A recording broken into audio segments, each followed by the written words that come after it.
Check. Test, test. Check. Oh my goodness. Hold up. Check, check, check, check, check. 1, 2, testing. 1, 2. Yes. Check. 1, 2. Test. 1, 2. Check. 1, 2. Anybody hear me? Yeah, I can hear you. Check, check, check. Test, test, test. All right. Testing, testing, testing. Test, test, test. Test. We'll go about 8 minutes. 8 minutes on the clock. We'll go.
And a good evening, everybody, and welcome to Columbia Central High School football action.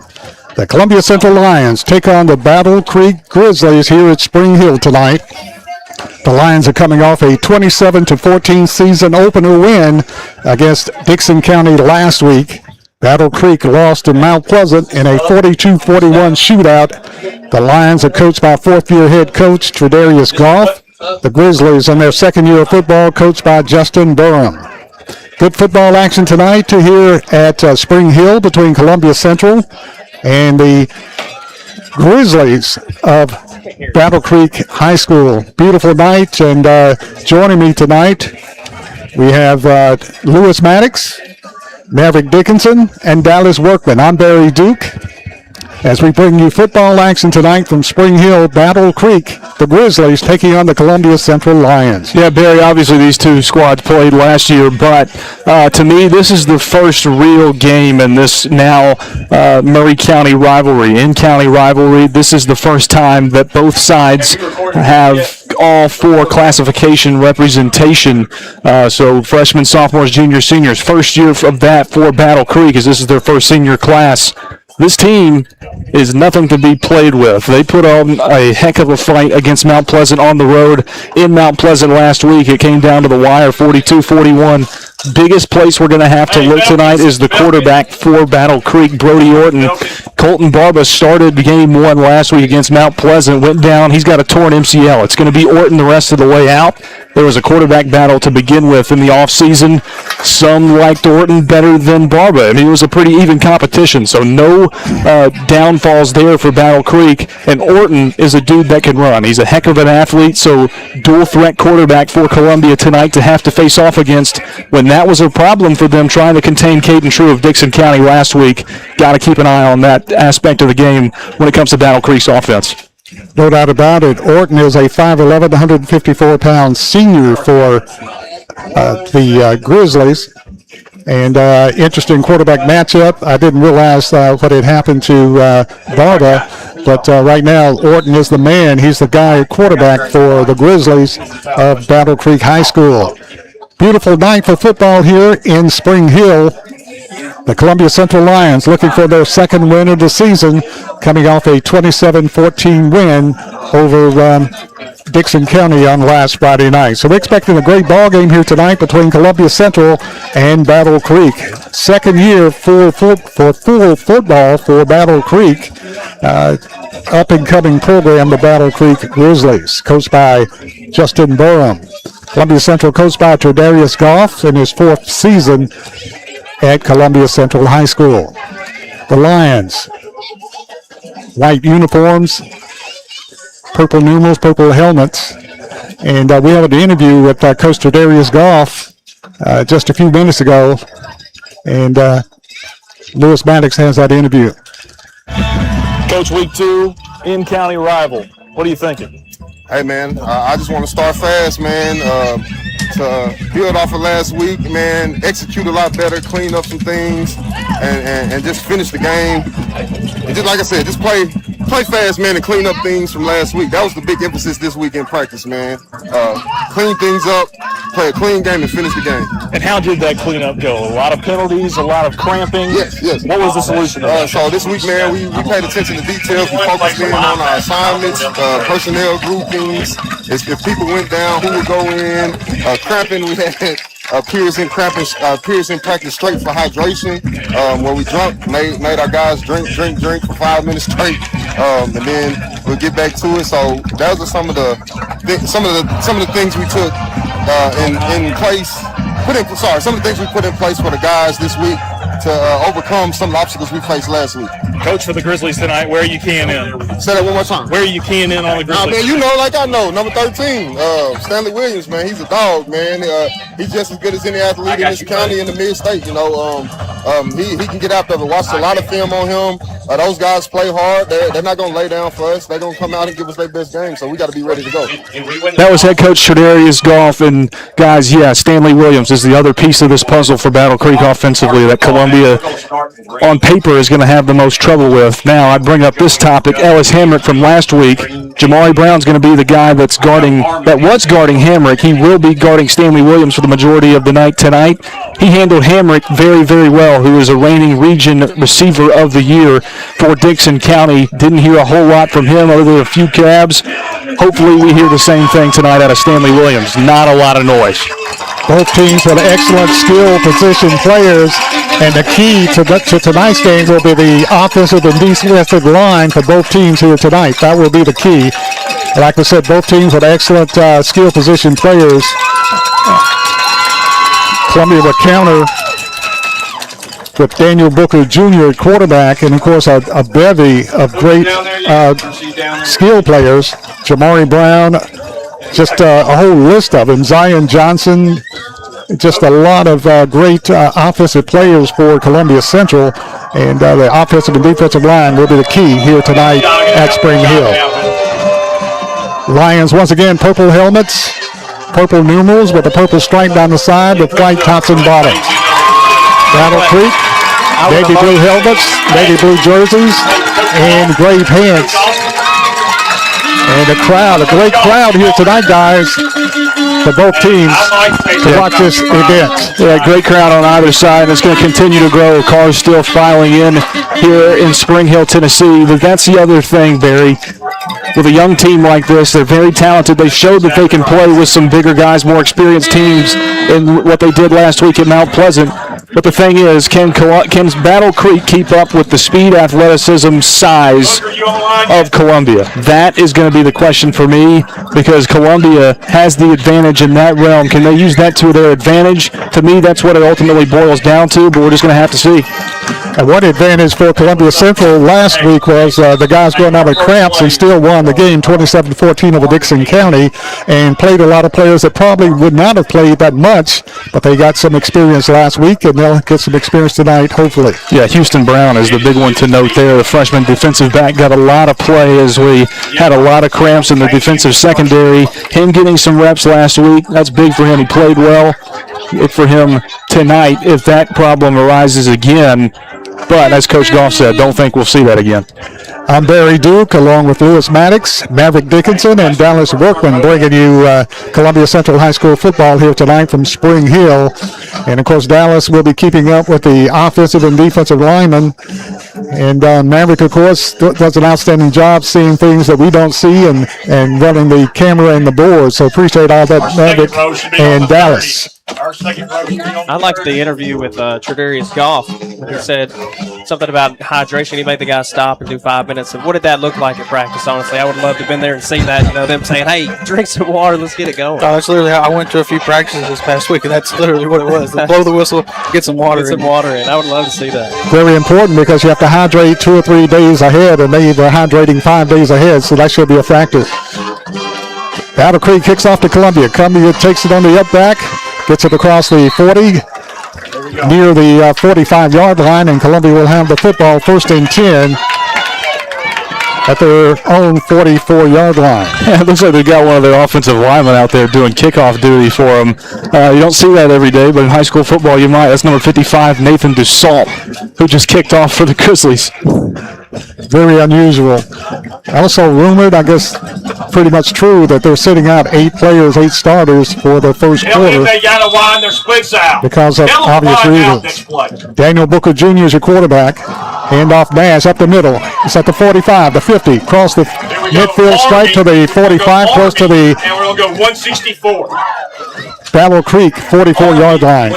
Yeah, just sheer power up front from the offensive line. The size is just very noticeable off of play one here in this one. Same Nash with the carry, and the offensive line did a great job opening that hole up. Dallas. Yes, they did. We got the size. When you got the size like that, lean on them. Booker, 1st and 10. Handoff to the back, breaks a tackle, now thrown back. Great tackle that time by Battle Creek. Arden Barber. Great tackle that time. It could have been a big gain made it a short gain. Yeah, he's playing that outside linebacker spot, but plays in a little bit, and he did a good job. There was a good stick that time by Battle Creek up front to maintain the line of scrimmage. He slipped through and made a good tackle. Got a yard on the play. Second down, 9, Columbia. Booker in the pocket. Pass complete to Brown. Brown fights his way for a couple yards across the 40 to about the 38-yard line. Tackle that time by Battle Creek. Coming up there, Dwight Allison. And let's go. Yeah, in that situation, you're trying to just make it a little bit more manageable on third down when you come up with a second down and long. You want to find yourself in those 3rd and 5, 3rd and 6, 3rd and 4 scenarios. It makes the percentages go up way higher for third down completions. Third down 5 for Columbia. Booker's your quarterback. Hand off to the back, breaks the tackle, fighting forward, close to the first down, maybe just short. Yeah, he's just short, about a half yard. Depends on the marking. That was Brown with the carry. Bring in your power. Got to bring up 4th down and short. It's a dream for Zane Nash. Yeah, he's made for this. I've not got any yet. Zane Nash looked big last week. He really looks big tonight. 4th and 1 for Columbia at their own 35. Handoff to the back. Gets the first down and more for Columbia. If you don't give it to him, just follow behind. Yeah, I was like, yep. When you've got that kind of size in your backfield, and I'm talking about the type of size that outsizes any of the defensive linemen for Battle Creek as your running back, yeah, use him as a blocker because you already outsized him on the offensive line. It's pretty much like adding an extra offensive lineman. Easy pickup. And Columbia's so much bigger on the line. 1st and 10, Columbia. Booker back to pass. Booker in the pocket. Booker under pressure. Rolling out to the right side. Booker gets it down close to another first down inside the 20-yard line. He got a great spot. Go. And that's exactly what Columbia Central's offense really wants to look like. They want to be able to run the ball and then fool those linebackers and him to be able to sit there and throw a deep shot, something like Make that. sure Cam's But on in this the ball. case, he's not there, and he just takes off running for it. So you got to pick somebody. You got to put an extra guy on one of those receivers, or you got to keep one dude home at all times to cover Daniel Booker. Sometimes you can't do that. Daniel Booker Jr. with the first down. Just inside the 20-yard line. Booker, pass across the middle. Complete and slung down. Great defensive play that time by Battle Creek as he tackled There you go. Hey. Jamari Hall. Dwight Allison made the tackle right there. Junior, 5'11", 151 pounds. Very outsized by Hall, who just made that grab, but he got low and won that battle, won the height battle, and made a good tackle. That's the second big tackle for him. Looked like Cam Ward right there took a step up and kind of missed his block, blocked it right into him. Loss of a yard on the play. Going to bring up 2nd down and 11 for Columbia. Daniel Booker Jr. is your quarterback. In the backfield, Hassan Ball. Ball with it around the right side. Needs a block on the corner. And he's run out of bounds. And a pretty good pickup that time by Columbia's Hassan Ball, the Honey Badger, with the carry around the right side. Yeah, Honey's first carry of the night, and he tries to bounce it outside. I think that was really dialed up to go right off tackle right there off of Seth Lowe on that right side, but he bounced it out, picked up a good 8 yards on 2nd down and long. Set yourself up for a good situation on 3rd. 3rd down and 2 for Columbia. And off to the back, fighting That's a tough He's in there. for the touchdown, Columbia. Run on the right side, takes it into the house and scores for Columbia. That's Xavier Murphy. Now they're going to get him. Now flag, a celebration penalty against Columbia. So it's Tom Ball on the carry. That was Ball with the carry. Ball around the right side, takes it to the end zone, and a celebration penalty, I See believe. if I get that celebration here on the replay. I mean, they're just hyping their boys up.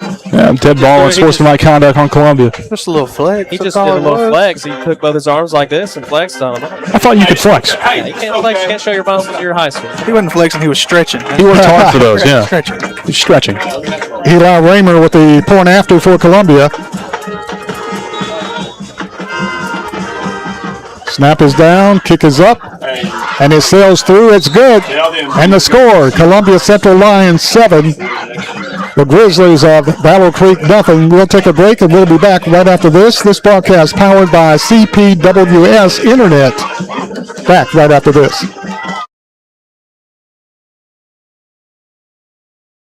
When it comes to your internet, you shouldn't have to talk to a robot or someone halfway across the globe. At CPWS, you don't. We live and work right here in Columbia, providing local support you can trust and service that's built into the heart of our community. Right now, it's never been easier to make the switch. New customers can get CPWS Internet for just $50 a month. Experience the difference of local service and blazing fast speeds. Call us today, 931-375-7777. Hi, I'm Robert. Welcome back. The Lions on top 7-0 over Battle Creek. As Columbia set to kick off to Battle Creek. A nice run that time by the Honey Badger. Punches it in for the 6. The Lions on top 7-0. Eli Raymer with the point after. Yeah, if you're Columbia after that first possession, you're feeling really, really good about yourself. That's what I talked about pregame is the size, athleticism, and physical power that Columbia holds the edge of in tonight's game against Battle Creek. They kept it really vanilla on that drive offensively for drive 1, Barry and guys. And if you can do that and impose your will with the vanilla stuff, you're going to be in a very good shape down the line in this game, and it's probably going to continue. Exactly. Pretty easy pushes up front. Eli Raymer to kick off to Battle Creek. Back deep for Battle Creek is a dangerous player, and that is Stanley Williams Jr. I'm on end zone. And the other player for Battle Creek, Chris Lemming back there. Chris Lemming. Well, wait. Two very good athletes. Williams Jr. is just straight up dangerous. Soccer style kick. Raymer take it at the 15, the 20, the 25. Lemming, 30, 40. Got a hole. 45, 40, 30. Touchdown for Battle Creek. No flags. 81 yards on the kickoff return by Chris Lemon. He took it up the middle, went to the right sideline, took it to the house for the Battle Creek Grizzlies.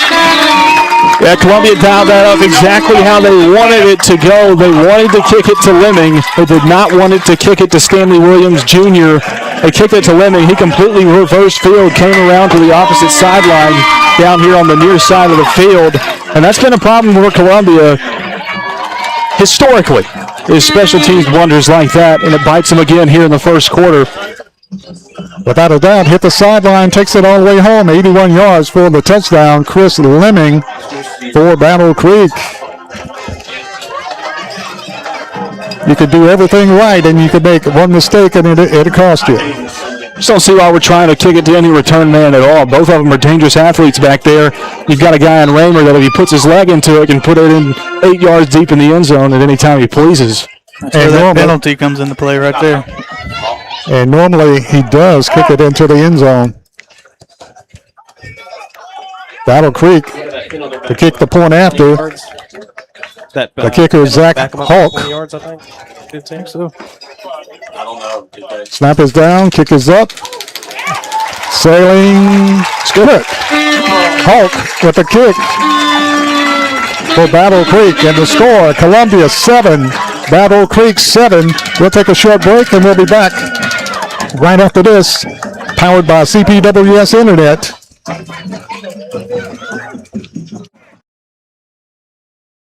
Hi, I'm Robert Rogers at Parks Motor Sales Buick GMC. And I'm Michael Parks Lawrence at Parks Motor Sales Buick GMC. Together, we're Mr. Bobby Parks' grandsons, and we run his dealership, and we are glad to be part of our local community. Being family owned and operated, we invest heavily in our community. We do things like sports teams, schools, bands, you name it. We try to help everybody we can. The reason why we do this is because we all love this community. So come do business with us, your neighbors, at Parks Motor Sales in Columbia, Tennessee, right off Nashville Highway, or at parksmotorsales.com. 7-7 is the score as Battle Creek punches it in from 81 yards on the kickoff return. Yeah, just not what you want to have happen. Historically, like I just mentioned, Columbia known for giving up big plays in the special teams game. They let one bite them right there. Hopefully we can return the favor here. We got some dangerous dudes in the back court too. I really don't like how these front line guys are just kind of off the 50 here. Chris Lemons, Yes, we are still. the touchdown for Battle Creek. We're going seal. Hulk with the short kick. Taken by Jamari Hall. Hall with it at the 35, up to the 40, still running. Still fighting, cross midfield, Seal. and knocked down close Go back. to the 45-yard line of Battle Creek. A good run that time by Jamari Hall. Yeah, it was all effort from the 6'1 junior right there. He fought through about 4 different broken tackles right there. Didn't have a whole lot of blocking as they're setting up these kickoffs to go really short and over to Jamari, who's not the usual guy who's fielding kickoffs. Dallas in. A great effort right there from him. Dallas guys scoot in for this play. Jamari Hall, a tremendous athlete for Columbia Central. You did. Daniel Booker Jr. is your quarterback. Single back in the backfield, Hassan Ball.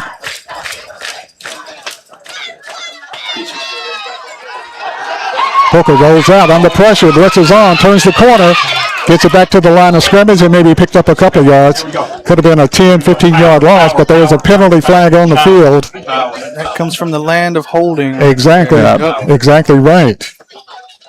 I didn't see exactly who did it. Holding against Columbia. I always know when it's that back judge, that's about 80% of the calls he's going to make. So Columbia's going to be penalized. And move the football back into Columbia territory. You're looking at first down and 20. Whoa, Hall's on the wrong side. Hall's on. No. Honey's on the wrong side. Honey is. Hassan Ball in the backfield with Booker. Hand off to Ball. Ball fights his way to the line of scrimmage. Maybe. Honey was on the wrong side. No. Try to get it to the 45 and knock down. Like a little miscommunication there.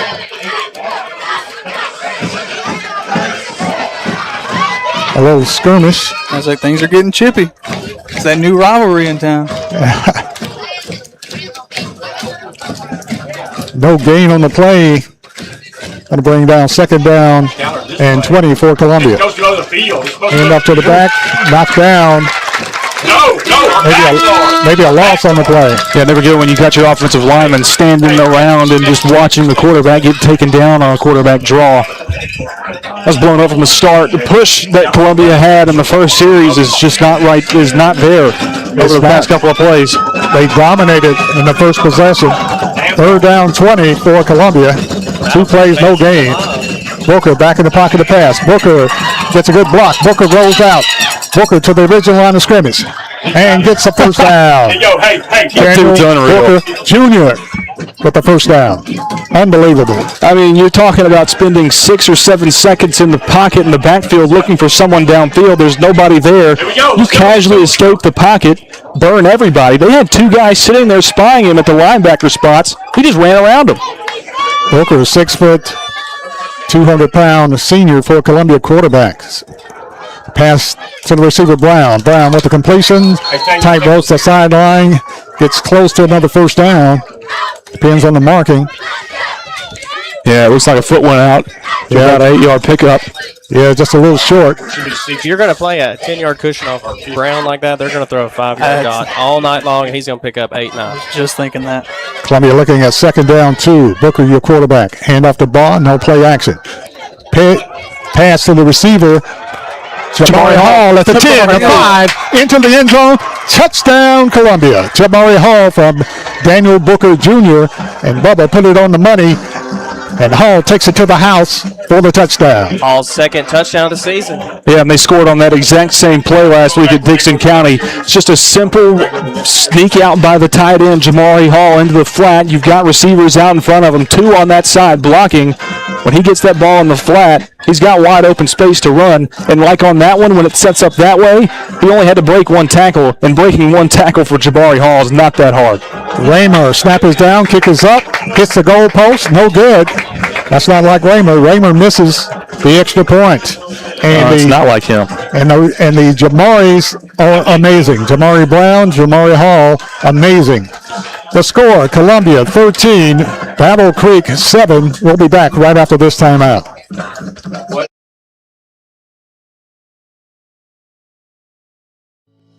We at Hollins Pharmacy must be doing something right. We've been providing pharmaceutical services in the Middle Tennessee area for over 60 years. The guiding principles of our business are fast, accurate, friendly, personal service. We do not have long waiting lines, and our phone calls are answered by a staff member. We strive to get to know our customers by name, not just a date of birth or number. We are your locally owned hometown pharmacy, and we appreciate your business. We urge you to come visit us at Hollins Pharmacy, 1608 Hatcher Lane here in Columbia.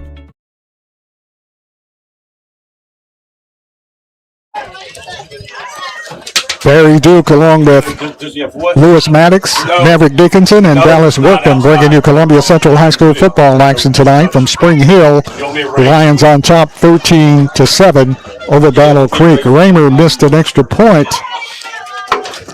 which is highly unusual for Columbia. Yeah, not like Raymer, although the couple that didn't go swimmingly last week for Raymer, the operation wasn't totally clean. I did not see that one, the operation of that PAT. So can't speak to that, but yeah, definitely not like Raymer to miss a few extra points, any kicks for that matter. Raymer could make up for it by kicking it into the end zone for Columbia Central. Kick is high. And into the end zone for the touchback. So we like to see. Kicked it so high, it lost track of the ball. It goes into the end zone for the touchback. So Maverick in Dallas, what do you think of the game so far? That first drive for Columbia, like we said, was great. Second drive kind of stalled a little bit on the offensive line. We're able to make up for it with big plays. They need to set the tone right here on defense and get a stop. And guys, you think it was too easy, that first drive? Yeah, that first drive, they pushed them around a little bit, and when you get into that 3rd and 20 situation after the hold, that push stopped coming, but once Daniel Booker picked that up with his legs, things started to roll. Orton, a quarterback handoff to the back, spinning, fighting, and picking up a couple of yards on the play is Jason Voorhees. Yeah, Voorhees is a strong runner. He's one of those dudes that's low to the ground. He's going to keep his legs chopping after contact, and we just saw that right there. He turned what should have been a play at the line of scrimmage into a 5-yard pickup. Jackson Voorhees with the carry. Hey, Belkin. Up tempo, Battle Creek gets the screen pass out, but a whistle stops play. Got encroachment on the defense. They got lucky because Dallas King looked to sniff that out from the beginning. Does it not work? I'm going to give him a first down right there at it. I know. Gonna give them 5 yards. We're not getting any clips when it's inside the window. Yep, Second down. First down. There's first down. They're moving the chains now. Spot the football at the 30-yard line. Lions can't afford to play around with the Grizzlies. Nothing like a hungry bear. Good one, Barry. Although I think a line could take a bear. Quarterback in the pocket, rolls out under pressure. Heaves it downfield. Fight for the ball. Did he make the catch? He's out of bounds. He's out of bounds. What a catch. What a throw under pressure, under duress. Jamari Brown defending on the play. Yeah, that was pretty much Orton's last shot. Chucked it up to Stanley Williams Jr. He's covered by Jamari Brown. It was great coverage, but Williams' spectacular catch rating on Madden is a 99. Still made the grab, but juggled it on his way out of bounds. Didn't count. Stanley Williams Jr., 5'10", 180.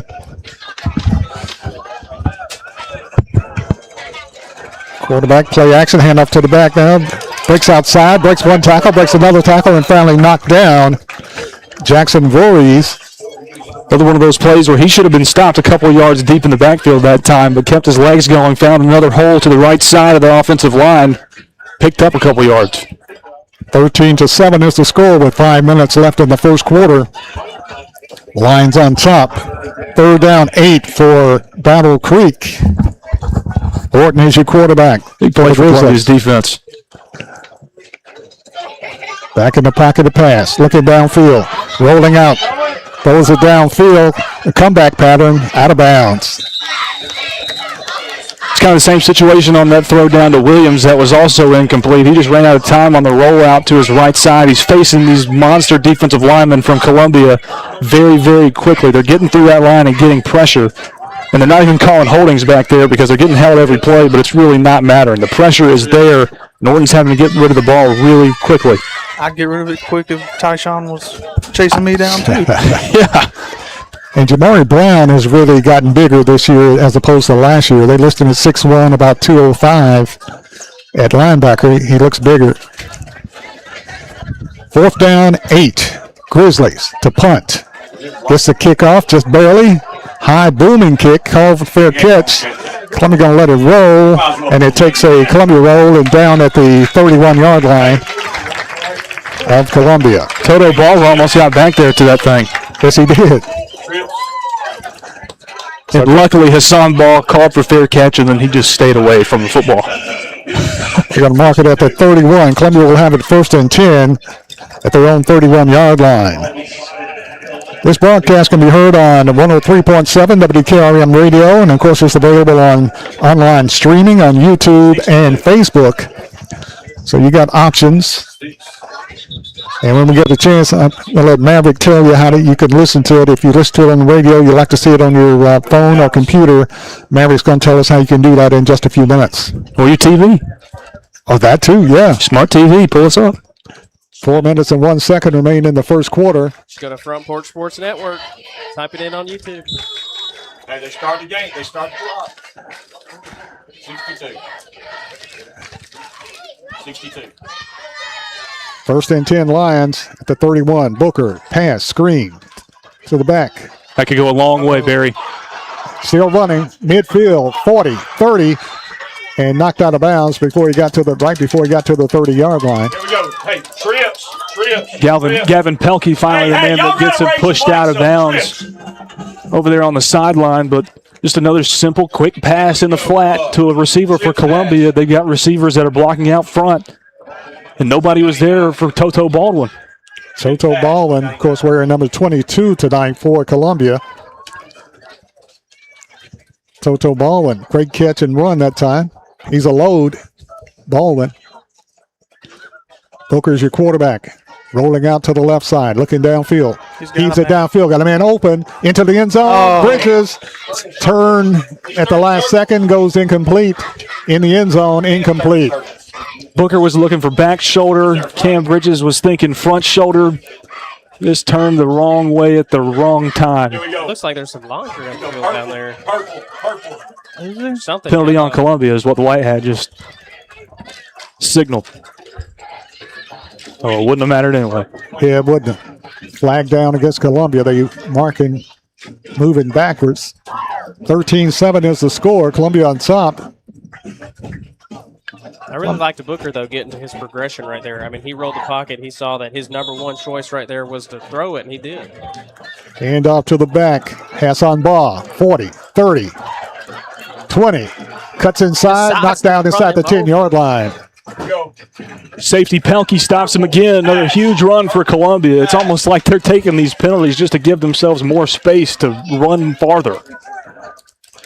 Stat pad. I was thinking the same thing. Hassan Ball with the carry, gets it down. Got to mark him inside the 10 at about the 9-yard line. It's going to be 1st and goal from the 9-yard line for the Lions. Daniel Booker Jr. is your quarterback. Tailback is Hassan Ball. Hand off to the back. Ball, 5. Into the end zone. 6. Touchdown, Columbia. Boom. Hassan Ball with the carry right up the middle for the touchdown for the Lions. Only guy that was there was, I think, Pelkey once again from his safety spot. And he was on the ground at that point, tried to tackle him from his stomach, it looked like. Couldn't do it. Hassan Ball stepped right through his arms and pretty much untouched walking into the end zone. Looked like Columbia may be going for 2. Yeah, they're going for the 2-point conversion. No, they're got going to kick Raymer it. out there. They're going to kick it. There's Raymer. Raymer will attempt the point after for Columbia. That's Honey Badger's 4th carry with a touchdown. Probably has about 40, 50. Snap is down, kick is up, and it is good. So Raymer redeems himself. Point after is good for Columbia. Eli Raymer. The score, Columbia 20, Battle Creek 7. This broadcast is powered by CPWS Internet. Back right after this.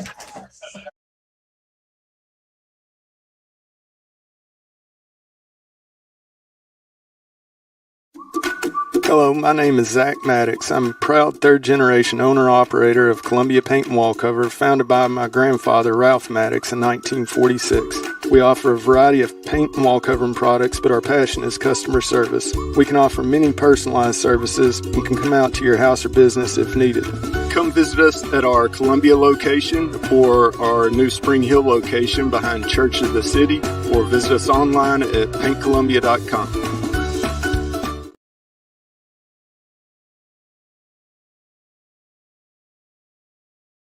Lined up because we're going to block down and kick out. And welcome back to Spring Hill. Lions score. Lions leading by the score of 20-7 with 3:06 left in the first quarter. Yeah, offensively, Columbia not having much of any problem at all moving the football, and it just comes back to the sheer physical size of Columbia. It outmatches Battle Creek by a substantial number, and it's showing up front. And Columbia have to match that intensity with the special team, but the special team. as Eli, they gave please up just kick it out of the back of the end zone. That's what we want. Exactly. Raymer high short kick goes into the end zone for the touchback. Just barely, about a foot or two inside the goal line for the touchback. We had somebody point out here in the chat that John Lee said 5 kick return touchdowns in 2 seasons. What were you saying? Should probably fix that. Say that again, Maverick. He said 5 touchdown returns in 2 seasons Oh, wow. Against Columbia. against Columbia. Yeah, I mean, that's what I was saying. Historically, Columbia is just bad on special teams. We did have 2 in one game last year. Yeah, basically. Yes, I did. against Dixon County. And I think I can say that because I was a part of the problem for my period of time playing at Central. So 3:06 remaining in the first quarter. Lions leading 20-7. Battle Creek first and 10 at their own 20-yard line. They stayed with Tiger. No, they didn't. No, they didn't. I mean, it's not Brody Orton, your quarterback for the Grizzlies. Send a man in motion to the left side. Nuh-uh. Now then. And send another man in motion to the left side. We need to talk to. And up to the back, Stanley Williams breaks a tackle, breaks another tackle, still fighting, and battles his way just across the 25-yard line. Columbia with a player down, Hall. Hall shaking up on the play, shakes it off. well, he's favoring one of those arms, like a forearm or something right there. Could be a stinger. Hopefully he's all right. Kind of carrying that right arm. Hall walks off the field slowly. This is what you're talking about. Hall's a very tough kid. Everything would be. I signal an official timeout. Kick out. He's turning upfield. He's They not. spot the football just across the 25-yard line. Going to bring up second down and a short 5 for the Grizzlies. Yeah, and that play right there, that was Stanley Williams Jr. who took that jet sweep end around pass around the left end of the offensive line. He was dead to rights 3 yards deep in the end zone, or in the backfield as Zane Nash popped through and was right there in his face, but he just shook him and gained 5 yards beyond the line of scrimmage right there. Just shows you how athletic that kid is. Like we said, both teams with really good skill people, and the game will be won or lost with the offensive or defensive lines for both teams. And we certainly hope Hall is okay. Looked like he kind of went off to the sidelines, went over there and kind of had a conversation with Ryan Knight real quick. Now he's going to join the huddle again. I think that's why the refs called the timeout, because I saw one of the refs pointing at him, like, trying to get the coach's attention and telling him, hey, take a look at him real quick. The ball spotted just across the 25-yard line at about the 26. Going to bring up second down and a short 5. And because they called an official timeout, he's got to sit out of play. Yep. He looked like he was trying to join back in, but Stanley Williams Jr., wide receiver to the right side, being defended by Jamari Brown. Williams, an exciting player for the Grizzlies, and make it happen. Did we not kick that ball? Second down 5, Grizzlies. Quarterback in the pocket pass, crossing pattern, broken up, Columbia. What a defensive play that time by the Lions. Yeah, it was Dallas King on the pressure right there. Lemon coming across the middle, and he was all over him. Cleanly, though.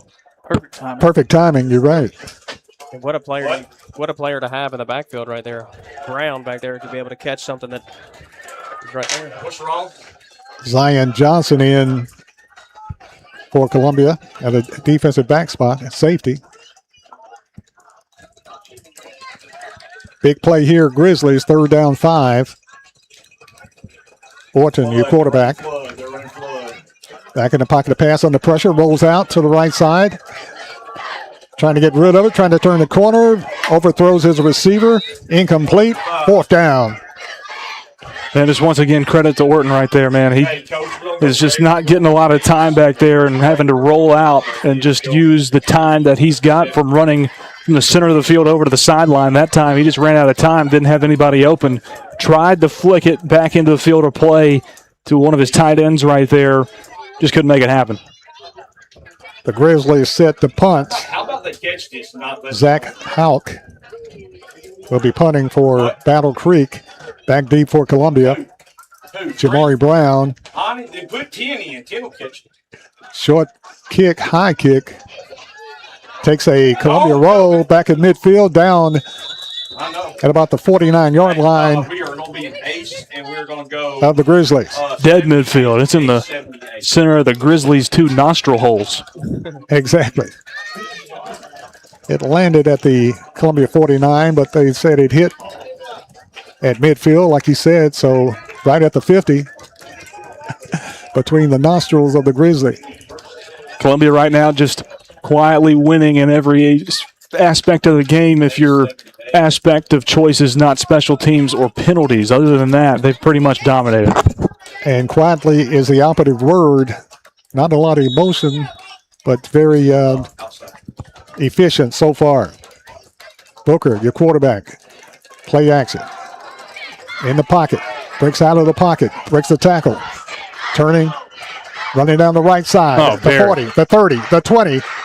And knocked out of bounds just inside the 20-yard line. Daniel Booker Jr. I don't think dude ever hit his top gear right there. And on that 3rd and 20 either when he took out and picked it up too. It's like he's just jogging out there. It reminds me of Alvin Kamara when he played at Tennessee and he would break off for a big run. Didn't look like he was running. It looks like he's jogging. That's what Daniel Booker looks like, but he's still faster than everybody on the field. And his head constantly moving left to right, looking for space, looking for an open spot. 1st and 10, Columbia. Ball at the 18-yard line of the Grizzlies. Booker, your quarterback, single back in the backfield, goes in motion. Booker to pass. Booker runs. Now he passes. And caught and a flag down in the Columbia backfield. There's going to be another holding there. Hey, let's go trips, extra large. Penalty down against the Lions. Let's go 168. And like you said, 9 times out of 10, it's going to be a hold. Yep.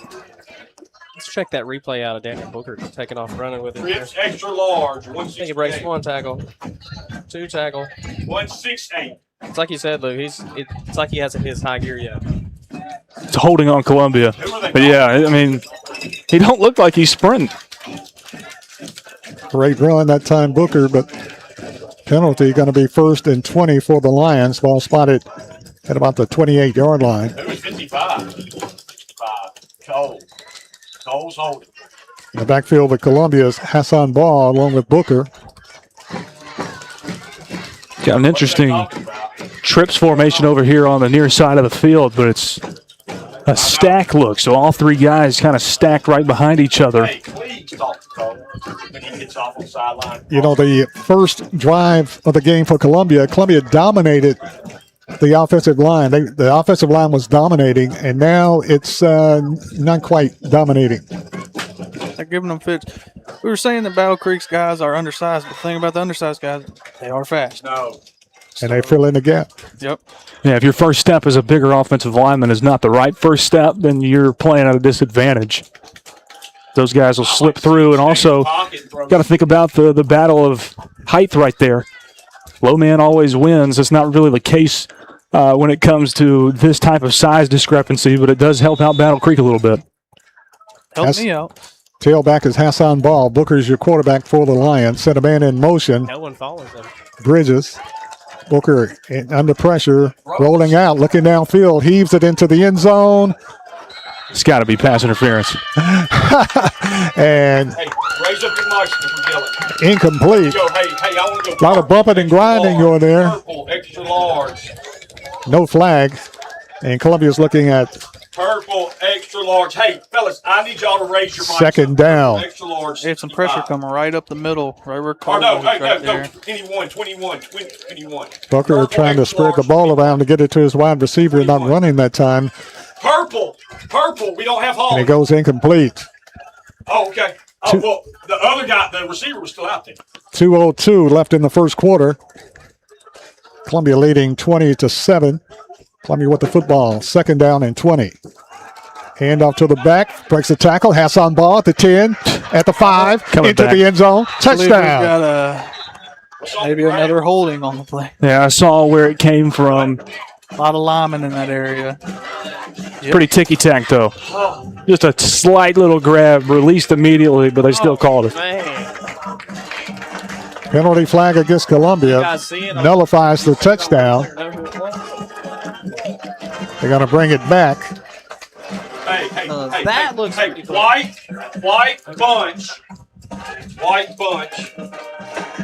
We want to thank Jones and Lang Sporting Goods for providing us with Front Porch Network Sports broadcasters with top-notch gear for the season. So go check out Jones and Lang at 1412 Trotwood Avenue in Columbia. Jones and Lang. Second down, 30 for Columbia. Ball back at the 30. Big play here for the Lions.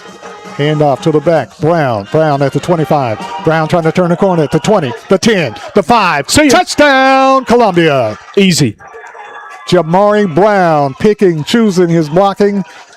Takes it to the house. 30-yard run that time, Jamari Brown. Yeah, Jamari was dialing it up himself. He got the ball out here in the flat.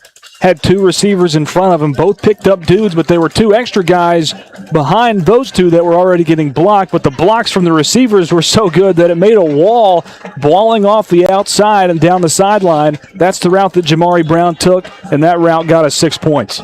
Jamari Brown, 30-yard run, touchdown, Columbia. Eli Raymer. Snap is down, kick is up. Is it good? Yes.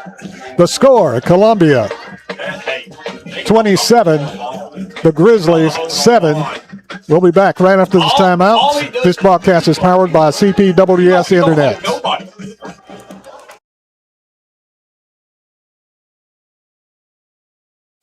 Got wings? Alex's Tacos and Wings, winner of the best Mexican food and tacos in Murray County. But did you know that we also have all kinds of the best chicken wings? What's your favorite flavor? Like 'em hot? Pair your meal with a drink from the bar. Delicious food for the entire family is moments away. Alex's Tacos and Wings, 2202 Circle Drive in Columbia. Visit alexstacosandwings.com or check us out on Facebook. Alex's Tacos and Wings. Come take a bite.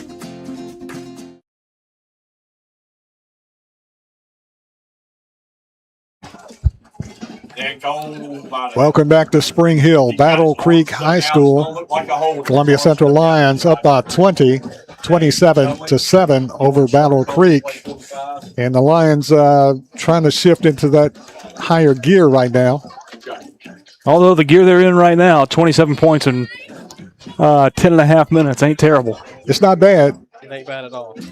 Just a couple of mistakes, just a couple of miscues, but other than that, playing well. No cramps.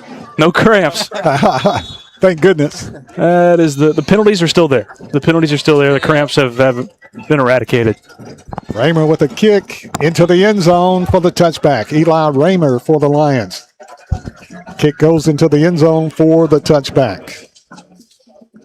Really, when you think about it, the only touchdown for Battle Creek right now is due to Columbia's unsportsmanlike conduct penalty and not being able to kick it deep into the end zone. Exactly, and it cost them 7. Brody Orton, quarterback for Battle Creek.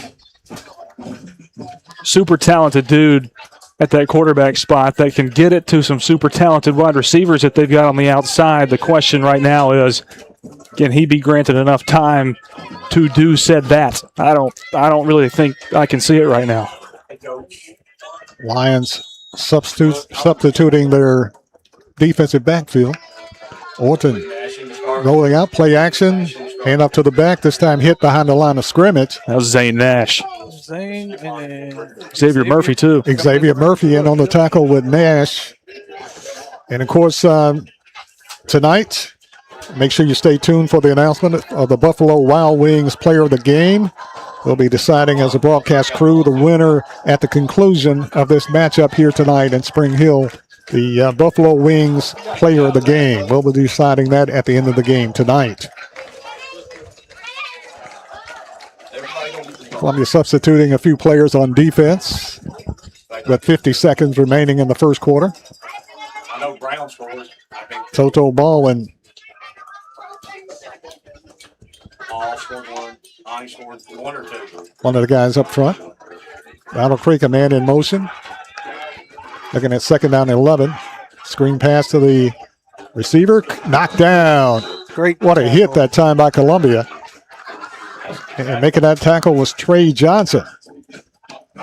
Yeah, Trey just a sophomore in that defensive secondary, but he's one of those ankle biters. He's one of those dudes that's not scared of contact. He's going to put his helmet down into the receiver right there, and that's exactly what he just did. Put the receiver on his face mask. It's not easy to do, to make a running human being put their face into the dirt. It's the first thing that touches other than their feet. It's pretty good tackle. Say big tree falls hard. And that's the end of the first quarter.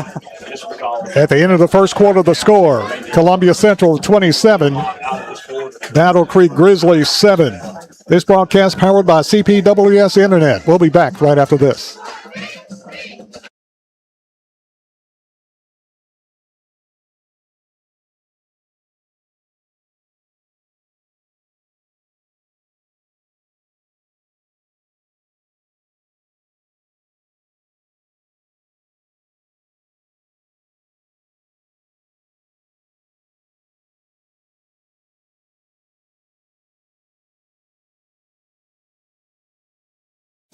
Got wings? Alex's Tacos and Hello, Wings, my name is winner Zach of the Maddox. best I'm Mexican proud food third and tacos generation in owner Murray and County. operator of But did you Columbia Paint know and that Wall we Cover, also have all founded by kinds my of the best grandfather chicken Ralph wings? Maddox in What's your favorite flavor? 1946. Like We them offer hot? a variety Pair your of meal paint with and a wall drink covering from the bar. products, but our passion Delicious is food for customer the service. entire We can family is offer many moments away. personalized Alex's services. You Tacos can and come out to your Wings, house of business 2202 if needed. Circle Drive Come in visit Columbia. us at Visit our Columbia location alexstacosandwings.com or or our check new us Spring out Hill on location Facebook. behind Alex's Church of the Tacos and City, Wings. or visit Come us take a online bite. at paintcolumbia.com.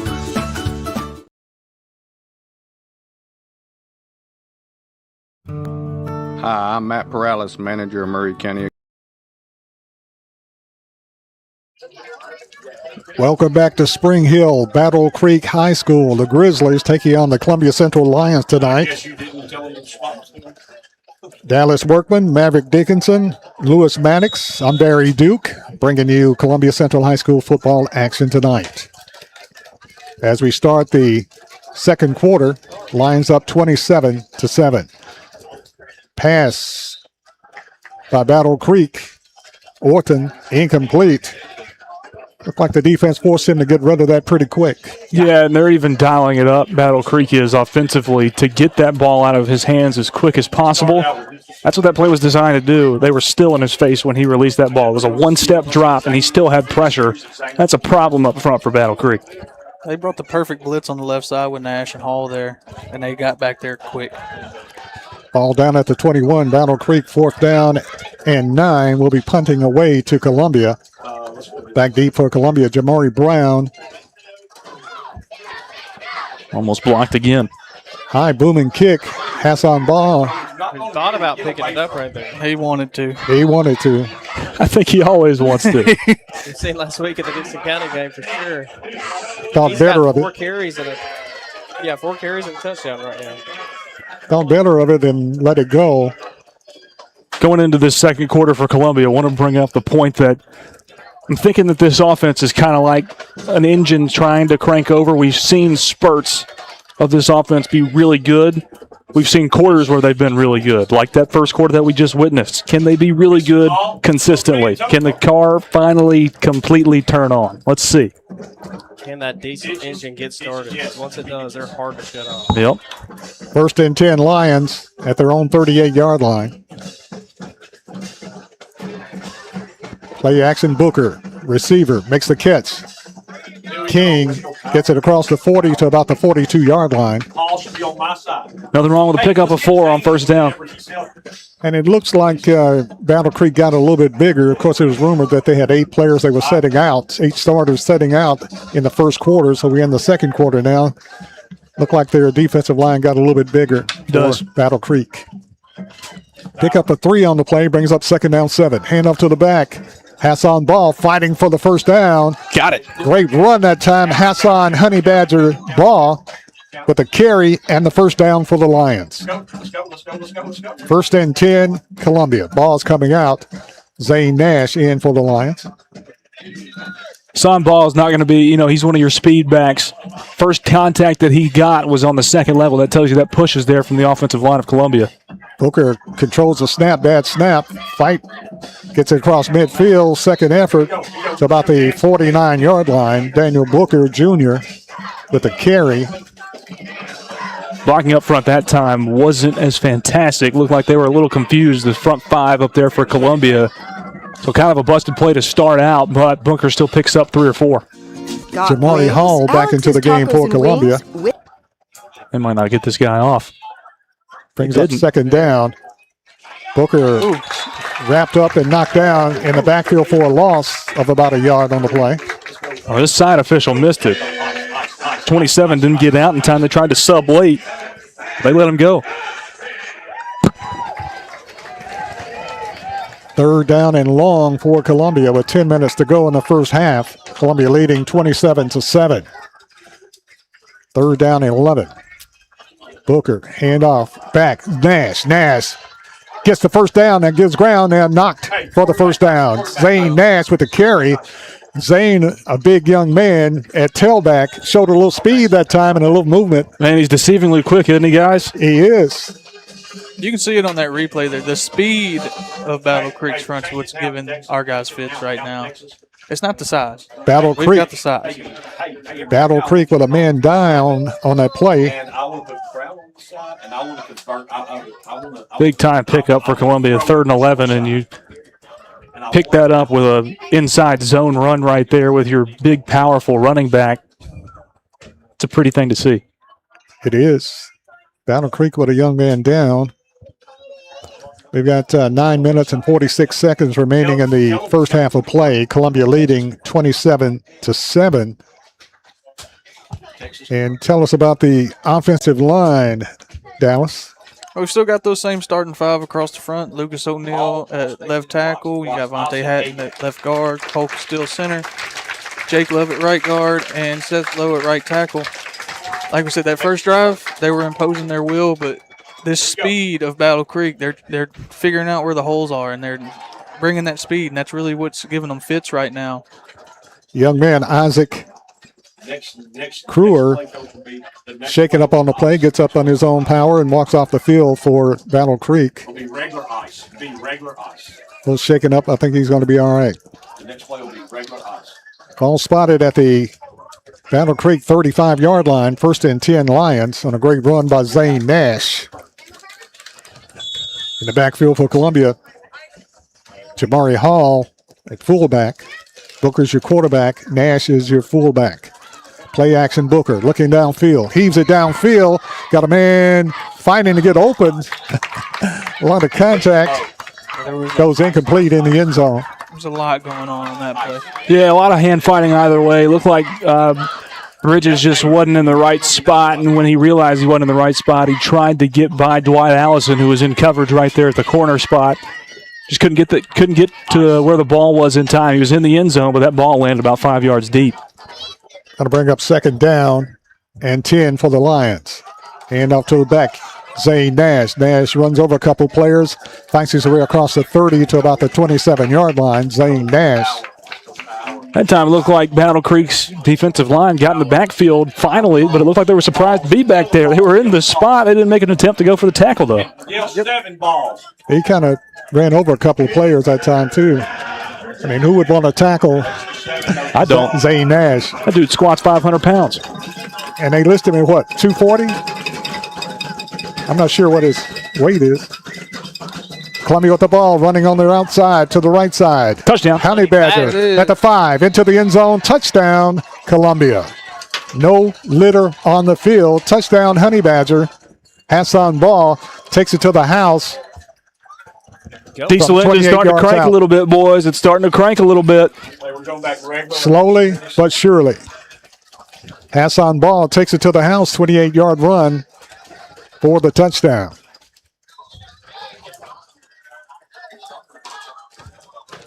Didn't take much time to do so either. Columbia will kick the point after. Jackson Parker will do the holding. Eli Raymer, point after. Snap is down, kick is up, and it is good. And the score, with 8:50 remaining in the first half, Columbia 34, Battle Creek 7. This broadcast is powered by CPWS Internet. Back right after this.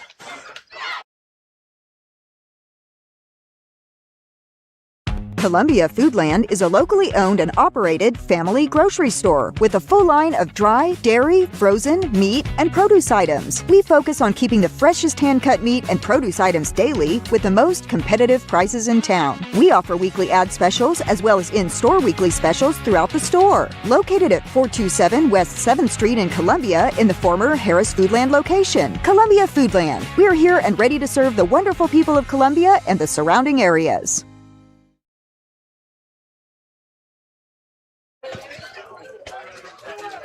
Back in Spring Hill, Battle Creek High School will score Columbia Central Lions 34, Battle Creek 7, with 8 minutes and 50 seconds remaining in the first half of play. Columbia set to kick off to Battle Creek. Eli Raymer will be kicking off. All of his kickoffs have gone into the end zone except one, and that one they brought it out for an 81-yard touchdown play. And the big question here, guys, is can Raymer put this in the end zone? We hope so. And the answer is... yes, sir. Yes. Eli Raymer, a very valuable player for the Lions, kicks it into the end zone for the touchback. And the Grizzlies will have the football 1st and 10 at their own 20-yard line. Yeah, if they're going to make any type of spark, it's going to be on the offensive side of the football because Battle Creek defensively right now just can't match up with the power that Columbia has on the offensive side. So if they're going to do anything, it's going to be by way of Brody Orton getting it out to these quick wide receivers that he's got. If he's got enough time to do that, they can make something interesting happen. But right now, until this point, they have not been able to do that. And if Columbia can keep the ball out of Stanley Williams Jr.'s hand, will go a long way for the Lions also. They'll be in good shape. Lemming, also a very dangerous receiver also. He's the one that took the kickback. Exactly. Brody Orton, quarterback for the Grizzlies. Send a man in motion to the left side. Yeah, another man in motion. Hand off to the man in motion. That's Williams. Williams tried to make a cut, hit, and knocked down for a loss. Dallas King. Dallas King makes the tackle for Columbia. Stayed at home and made the play, Dallas King, for the Lions. They played that so beautifully. It was another jet pass to Stanley Williams Jr., and that's the only way they're going to be able to get it into his hands is on stuff like that. Tyshawn Dodson was right in his face, turned him back inside. Dallas King cleaned it up. Just absolutely textbook defensive football on a jet pass play by Columbia's defense. And a loss of 5 on the play. Going to bring up 2nd down 15 for the Grizzlies. Orton back in the pocket to pass. Across the middle. Hit in the backfield. Knifing tackle that time by Columbia. King again. Dallas King of the Lions comes up with the tackle. He didn't need it to be turned in that time. Yeah, read he that didn't. screen perfectly. Stayed home. Made the play for the Lions. 2 in a row. Dallas King. Great defensive plays. And another loss on the play. Loss of 2. Going to bring up 3rd down 17. And guys, the Lions are beginning to click. Yeah, they're really starting to click, and defensive side of the ball, especially right here, the pressure that we've been talking about all night is just mounting and mounting. It's getting more and more every play. They're starting to feel it in the backfield for Battle Creek. 3rd down 17. 7:30 left in the first half of play. And a timeout. Timeout taken by Battle Creek. Battle Creek. We'll keep it right here, though. 7 minutes, 29 seconds remaining in the first half of play. Lions up 34-7 over Battle Creek. And like you said, guys, the guys are beginning to show their dominance a little bit here in the second quarter.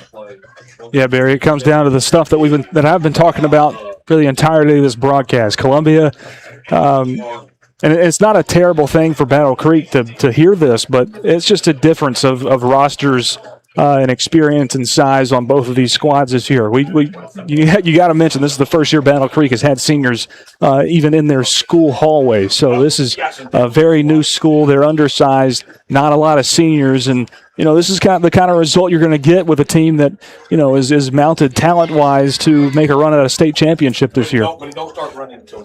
And Battle Creek coming off a 42-41 loss to Mount Pleasant last week in overtime, so that had to take something out of them also.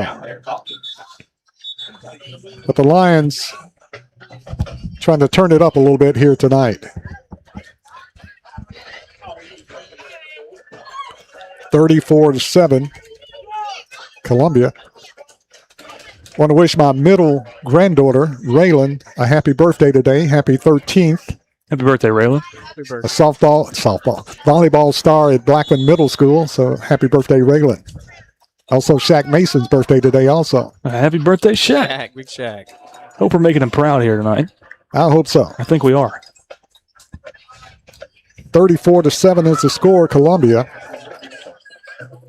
Battle Creek looking at a 3rd down 17 and a penalty. Back them up 5 more. Back them up. They had 2 men in motion there, so they got the a little confused. 3rd down 22. 22. 3rd down 22. A long way, either way you slice it. Standing at his own 2-yard line, the quarterback back in the pocket of pass under pressure, gets it out of there, and incomplete. Tyshawn Dotson just leveled Brody Horton in the end zone. Once again, he only had time for about a half a step drop on that one.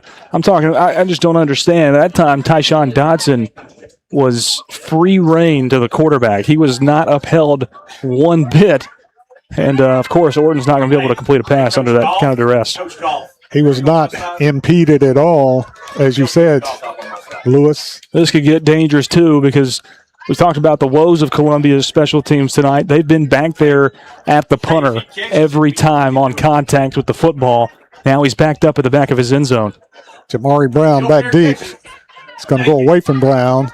No, Brown's going to get it. Brown takes it, breaks a tackle, and going to be knocked down at about the 40-yard line. Forward progress.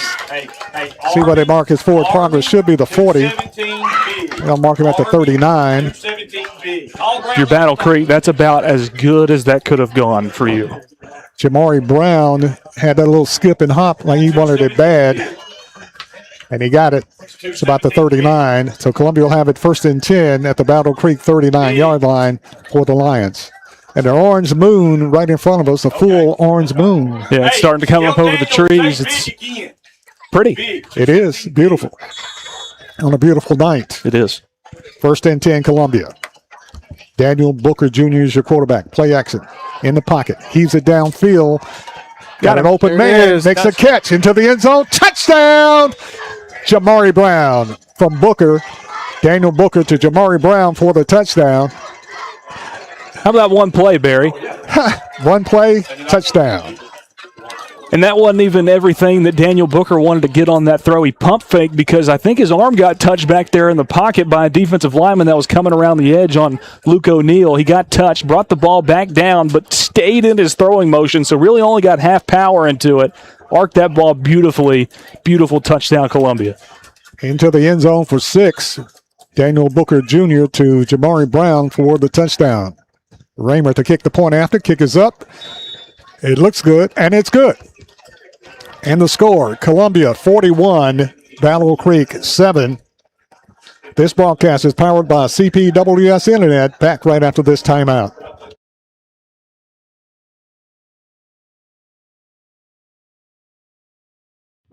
Office space available in beautiful downtown Columbia. Kennedy Broadcasting Company, WKRM and WKOM, has 3 offices for rent in its downtown building. Each office is approximately 18 by 18, and each includes a closet-type storage area. Included are utilities, Wi-Fi, and communal break area. Contact Station Manager Clayton Harris at 931-626-3131. 7 minutes, 4 seconds remain in the first half.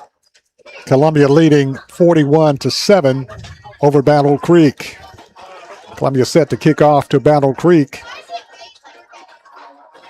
Columbia wants to keep the ball out of the hands of Stanley Williams Jr., but Chris Lemming, also a dangerous punt returner for the Grizzlies. We'd like it in the navy blue.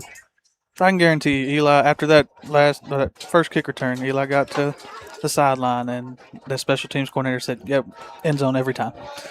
Raymer kick into the end zone for the touchback. 5 yards deep that time. And you're absolutely right. Yeah, there might be some residences in Spring Hill tonight that are occupied a lot earlier than people originally anticipated tonight. There might be some early exits this evening because this would be 41-0 or maybe even worse had it not been for one unsportsmanlike conduct penalty and one kickoff return touchdown.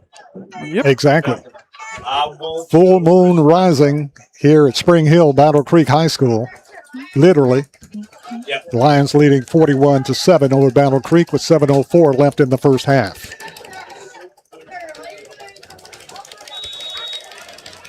Brody Orton is the quarterback for the Grizzlies. Hand off to the back, fights his way for a couple of yards, and then driven back. And making the play for Columbia up front looks like Xavier Murphy. Barry, a score of interest right now. Lincoln County at the half is up 21-7 in Lincoln County over Independence. Independence makes the travel over to Columbia next week for the home opener. So they're not faring well at the pit right now. Very interesting. Good score. Good reporting there. I can't wait for that game. Got rained out last year. Yes, it did.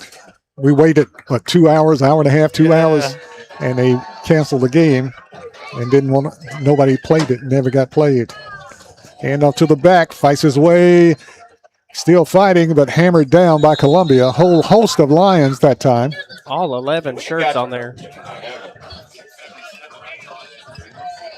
Looked like he had a little hole and got a yard out of it. Yeah, closed up quick. Going to bring up 3rd down, 9 for the Grizzlies.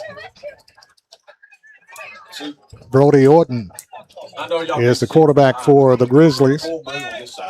5'11", 154 senior. Getting his chance to shine for the Grizzlies.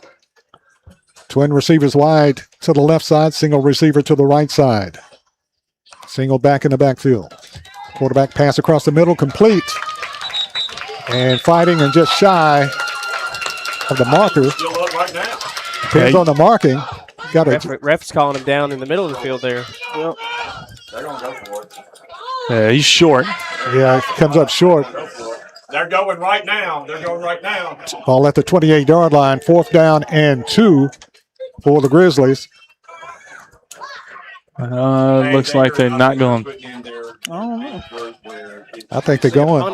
They're going.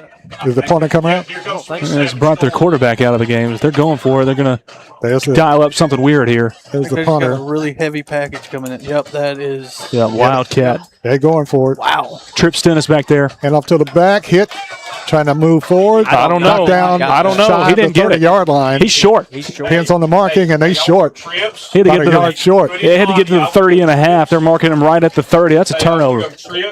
Yes, it is. And I want to go. You got to give. They're calling it a first down. What? There's no way. He's a yard short. No. They got Columbia our offense out here, don't we? That far official. They're going to measure first. It's almost a yard. Almost a yard off. There's no way. They gave him a first down. Oh, my goodness. He was almost a full yard short. Are you kidding me? And he marked it off at the 30, and he needed to get to at least the 30 and a half. There's no way.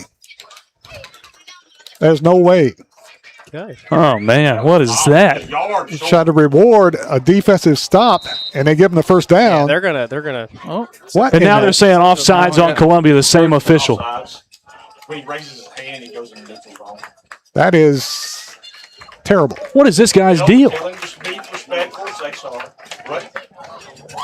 He was almost a full yard short of the first down. They marked him at the 30, had to get almost to the 31 for the first down. And they give him the first down. It's 41-7. I don't care if it's 100-0. You gotta the integrity of the game. Can't do that. They give the first down, and the penalty is 1st and 5 for Battle Creek. 1st and 5, Battle Creek. Ball spotted ridiculous. at the 34-yard line.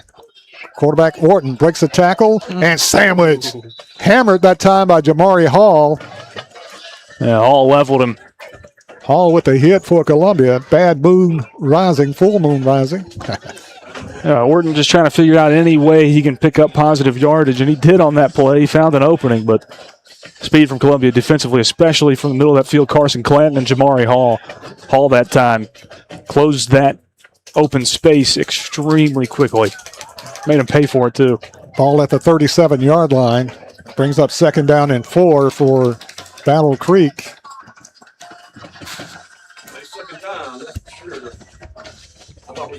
They got a gift tonight, a gift first down. Christmas came early. With some play. Blows the play dead. Timeout. Timeout. Battle Creek. I can't believe that. I can't believe I just saw that happen. Really short. Want to congratulate the crowd tonight. Battle Creek, full side. Columbia across the way. The band's off the sideline, but a great crowd across the way from Columbia. So a lot of folks here tonight at Spring Hill Battle Creek High School to see this game between Columbia Central and Battle Creek. Yeah, it's going to turn into a great rivalry over the next few years. And when Battle Creek has their feet under them as a school, and there's a lot of athletes up in this area too, in the Spring Hill area. So this is going to turn into a really, really good rivalry. May not seem that way right at the moment, but this is a very new school, and they're just going to continue to get better. Without a doubt. Still thinking about that gift that they got on the first down. Oh, I am too. It's inconsequential, but it's still a gift. I mean, I'm still kind of speechless about what I just saw there. Exactly. And you think if they do that for a yard and a first down, wow, what else is they're capable of? I think if I'm Central, I might keep my ones in a little bit longer. 2nd down 4, Battle Creek. Hey, we're going to go trips. I'm going to go to Z, Texas. Right? Z, Texas. Big play here for the Grizzlies. Yep. That's going to be our next play. Brody Orman is the quarterback. Orton. Pass is wide open to the receiver. Across the midfield to the 40. Down to the 35 and just inside the 35. And the flag comes down late. What are we calling? Yeah, it might be some type of face mask penalty over there. That's the same official, though, so you never know. Columbia with a player down. Face mask on Columbia. Tackle on an extra 15 there. Columbia gets up.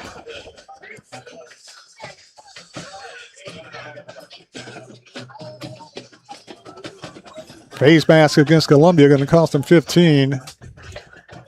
2:37 remaining in the first half. Columbia leading 41-7. And all this would be negated if we knew how to count. Exactly.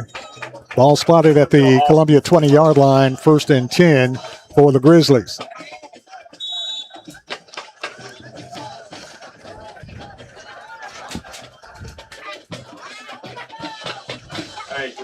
Elliott Stanford in the backfield. Pass into the end zone. Overthrown out of bounds. Incomplete. Grizzlies. Okay. I was just letting you know what happened. It's a good ball from Orton. Just great defensive coverage from Honey Badger over there on the far side of the field. Just pushed it towards that sideline, what they're taught to do, and eventually there was no more real estate to work with. Probably Orton's best throw of the night, but it goes incomplete on a great defensive play, as you said, by the Lions. Going to bring up 2nd down 10. Ball spotted at the 20-yard line of Columbia. Orton, quarterback, sends the man in motion. Back in the pocket, screen pass to the back. Still fighting, and finally knocked down inside the 5-yard line. Stennis. Great determined run that time by Battle Creek. Yeah, that was Trip Stennis, the tight end right there. He's got tremendous size himself, and he's got some speed too, along with some power. He broke a few tackles right there. Best play of the night for Battle Creek offensively so far. Stennis. Trip Stennis, 6'1", 192, a junior, with the catch and the run. Gets it inside the 10 to the 5. First and goal from the 5 for Battle Creek. Pitch to the back. Stanley Williams hit at the line of scrimmage. Still fighting. That knocked back on the play. Yeah, lost his helmet. He ran into a wall of Columbia defensive linemen that time. Looked like he had some running room to take it to the house, and Columbia closed the gate. Can't tell if that was supposed to be designed outside or if he just cut that up because he saw a hole. I think he chose to turn it up, and he turned it up right where Xavier was. They give him 2 yards. Xavier Murphy with the initial stop. Going to bring up second and goal from the 3. Battle Creek's only got one timeout here. Clock running, 55 seconds left in the first half. Well, that Wildcat formation again. Stennis. Jump pass. Tim Tebow pass into the end zone for the touchdown for Battle Creek. Landon Crawford on the receiving end of that one. It was just a Tim Tebow play. That was it. Fooled him. It's a great play. Quarterback draw, run, and then he stops. Jump pass, Tebow style into the end zone to the receiver for the touchdown.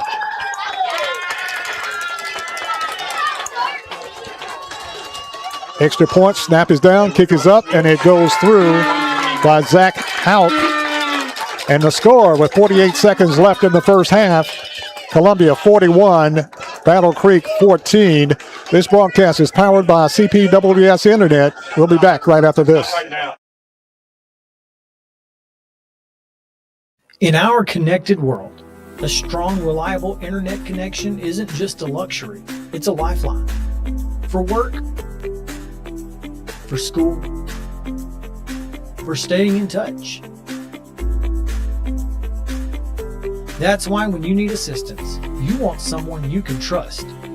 Someone who knows your community and understands the unique needs of your neighborhood.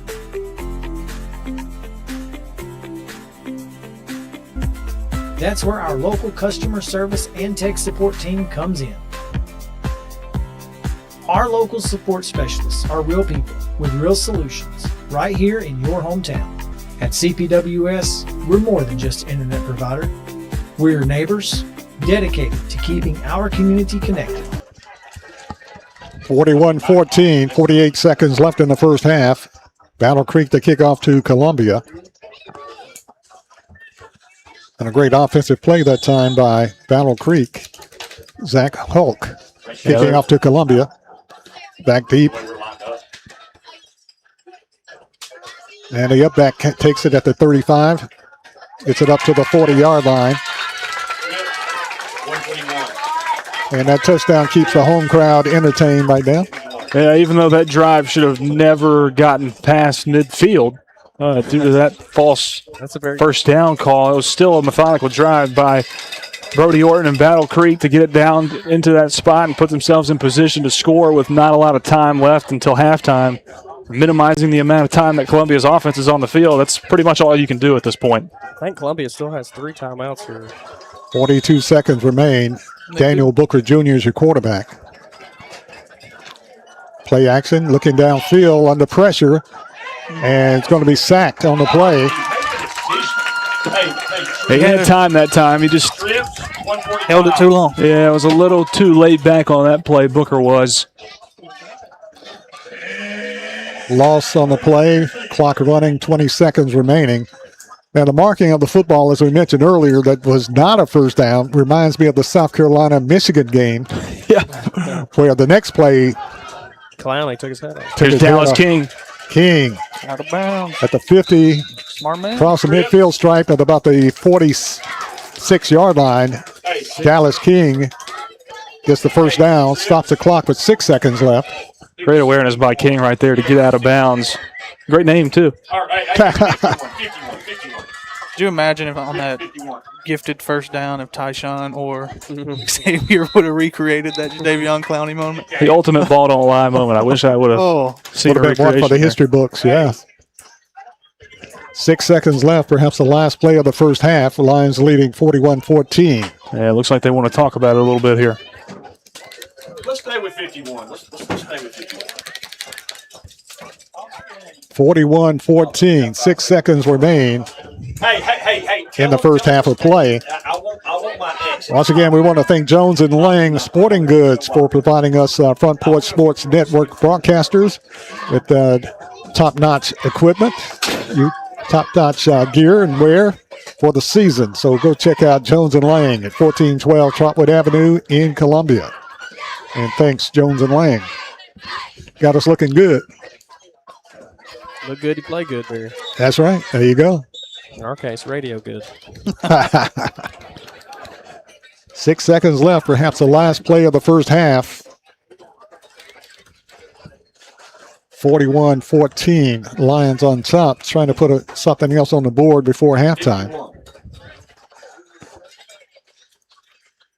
Daniel Booker Jr. is your quarterback. That is a fast screen. Twin receivers to the left side, single to the right side. And Battle Creek calls another timeout. We'll keep it right here. This might be the longest last 6 seconds ever. Yes, exactly. 2 straight timeouts. Both coaches feeling it out. What are they going to get in? What do I need to line up in? Well, we learned last week we like to stretch our games out as long as possible. That is true.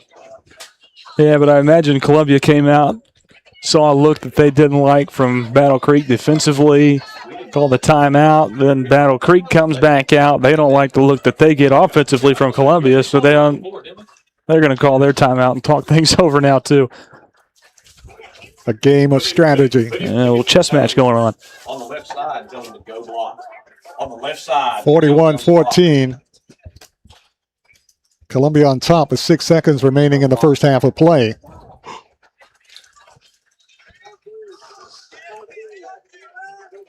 And be sure to stay with us after the game as we make the Buffalo Wild Wings Player of the Game announcement. 6 seconds left. Daniel Booker Jr., your quarterback. Send trips to the left side. Screen pass. Gets it to the 45, the 40. He's got room to go. The 10, the 15, and knocked down just outside the 5-yard line. Stat pattern. Yep. Almost took it to the house with 6 seconds left. Mason Mathis down for Battle Creek on the far side of the field. I'm looking for a flag somewhere. The official staying in the middle of the field. Is that Cam Bridges? It looks like Cam Bridges with the catch and the run. Got it inside the 10 with 6 seconds left, and that's the end of the first half. It's halftime. Halftime score, Columbia Central 41, Battle Creek 14. We'll be back right after this timeout.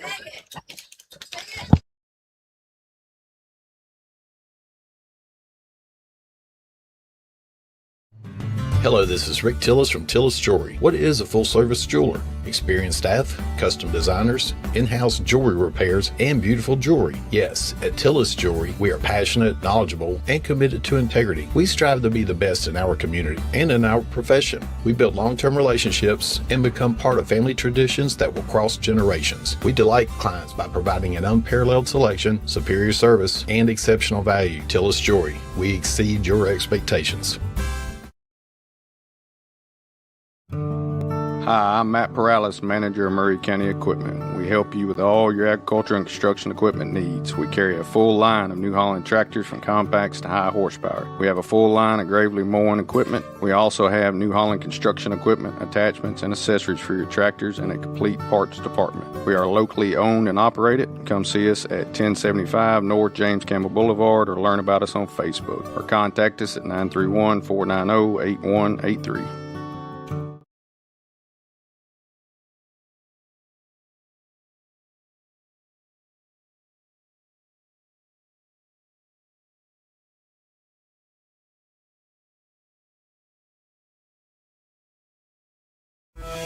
Stan McNabb Chevrolet, serving Columbia and the surrounding area since 1980. Stan McNabb Chevrolet is family owned and does their best to make you feel like you're a part of the family. Commitment to customer service is the highest priority. Whatever your vehicle needs are, from sales to service, Stan McNabb is here to help. Stan McNabb Chevrolet is a dealership that cares about this community. Visit us online and get started today. Stan McNabb Chevrolet, where excellence and community converge.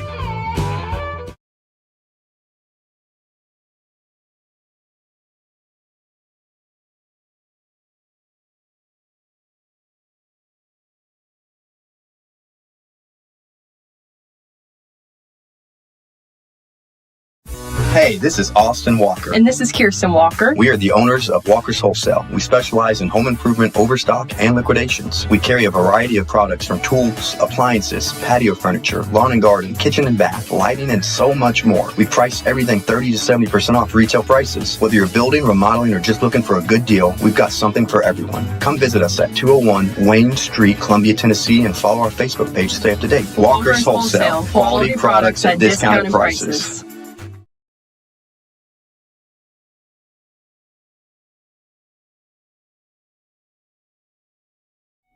Hello, I'm Rick Whitley. And I'm Daniel Pollard from Jones & Lang Sporting Goods. We would like to take this opportunity to thank all of you for the many years of support. Since 1966, Jones & Lang has been locally owned and operated and supplying teams from T-ball to college. Stop by and see what we can do for you. We offer a wide variety of services from silk screening and embroidery to our custom trophy and awards department. We're open Monday through Friday, 8 to 5, and Saturday, 9 to noon. Remember, Jones & Lang Sporting Goods, the look of a winner.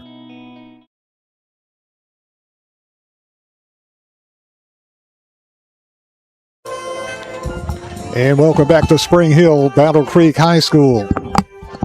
It's halftime. Halftime score, Columbia Central 41, Battle Creek 14. And we have an interview with our own Clayton Harris with the head coach of the Columbia Central Lions, Tredarius Goff. Coach, we're here at the half. It's 41-14, Columbia leading Battle Creek. And, Coach, your guys have come out firing on all cylinders tonight. Man, I agree, man. They played pretty well, but I feel like we still lacking in a couple areas, man. Giving up that kickoff return, that's terrible on our part, man. We got to be better than that. Finishing a couple blocks, and that last drive right there that they had was able to push it in the goal line and throw the jump pass. So we got to be better. We played decent so far, but we got to finish the deal. What's your message to your team at halftime, keeping them focused on, a game that's a blowout right now, but you got things that you want to work on and want to see improvement? No, most definitely, man. Just keep chipping away, Don't look at the scoreboard, play to get better. At the end of the day, we still got to finish this game. It's not over. Anything can happen, so we got to continue to chip away, execute, and finish the deal. Good luck in the second half, Coach. Thank you. Appreciate it. That's Clayton Harris with the head football coach of the Columbia Central Lions, Tredarius Goff. And, it's never over until it's over. Sometimes you just got to put your foot down and continue to play hard. Yep, exactly it. I tell you one thing, though, we talked at the beginning of the game about penalties being a big part that they want to fix. We're still racking up penalty yardage big time. We got 65 yards of total penalties, 4 holdings, an encroachment, or 2 encroachments and a face mask. Still seems to be a problem, but luckily it's not hindering the outcome of this game so far. And you can expect that maybe in the first game, second game, maybe the second half, eliminate those problems. It's not, start of the season, you're trying to put the pieces together, but at one point you got to come where you're never going to play a perfect game, but you have to continue to play mistake-free. And I will say, as a former lineman, there's holding on every play. You just got to be better at hiding it. That's the way that goes. Yeah. And it's still hard to get over that. When the line, you reward the defensive team if they make a stop and it's 4th down and 1 and they don't get it, and then you get the ball, and then we can see clearly that they were yards short. Yeah. And gave them credit for the first down, and they, to their credit, they went down and punched it in for the touchdown. Yeah, but they got help on that drive with the face mask there, and they set up that last scoring touchdown 6 plays before, going with that heavy package on the 4th down. So they brought it back in, and Central, I think they just kind of guessed wrong. They were thinking, hey, we're going to run it again, and then they just pop it right over the top for that little Tebow pass. Great night for football here at Spring Hill at Battle Creek High School. The Columbia side is full, the Battle Creek side full, and it's like you said, it's going to be a rivalry for a long time between Columbia Central and Battle Creek. Battle Creek in their second year of full-time football, and first time having some seniors on the team. And they have a really, really good program, and they're building slowly but surely with their football program here at Battle Creek. Yeah, it's going to take some time for them to really be able to compete with a team like Columbia Central. It's obviously been playing football for over 100 years. This is the first time that Battle Creek has fielded a complete varsity football team. And, there's bumps along the way in that process, but they will get better. And tonight's is just one of those measuring sticks along the road for you to continue to grow your program. Battle Creek with really good skill position players. The quarterback is real steady, Brody Orton. And, of course, Stanley Williams Jr. is a threat to take it to the house every time he gets the football, but you can't leave Chris Lemmings out either.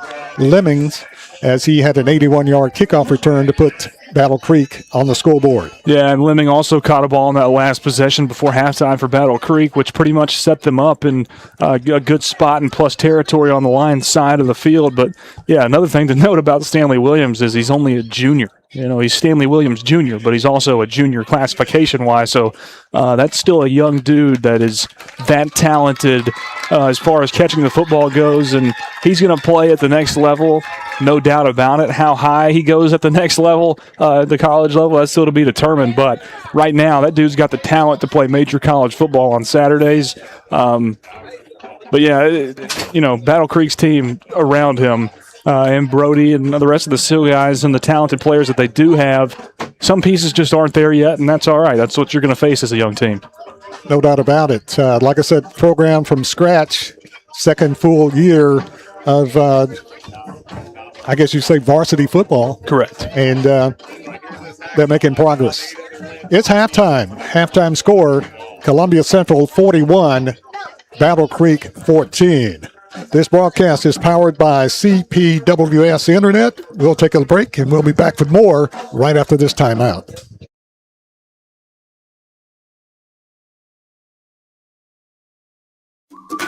Hello, my name is Zach Maddox. I'm a proud third-generation owner-operator of Columbia Paint and Wall Cover, founded by my grandfather, Ralph Maddox, in 1946. We offer a variety of paint and wall covering products, but our passion is customer service. We can offer many personalized services and can come out to your house or business if needed. Come visit us at our Columbia location or our new Spring Hill location behind Church of the City, or visit us online at paintcolumbia.com.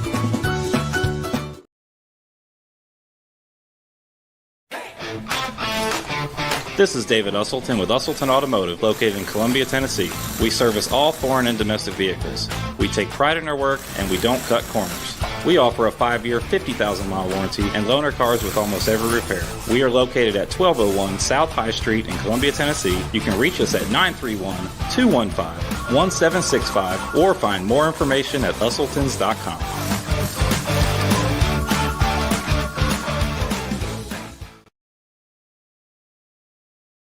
Columbia Foodland is a locally owned and operated family grocery store with a full line of dry, dairy, frozen, meat, and produce items. We focus on keeping the freshest hand-cut meat and produce items daily with the most competitive prices in town. We offer weekly ad specials as well as in-store weekly specials throughout the store. Located at 427 West 7th Street in Columbia, Land. We are here and At CSH, we know the sport of football builds discipline, character, and work ethic, 3 common characteristics of winners. It's a sport where we drowns out me. Leadership is nurtured, and that's why CSH supports all Murray County football teams, and want to say a special thanks and good luck to every player, coach, volunteer, and parent of this year's teams, from youth programs, middle schools, and high schools. We know football builds men that make a difference. Let's go.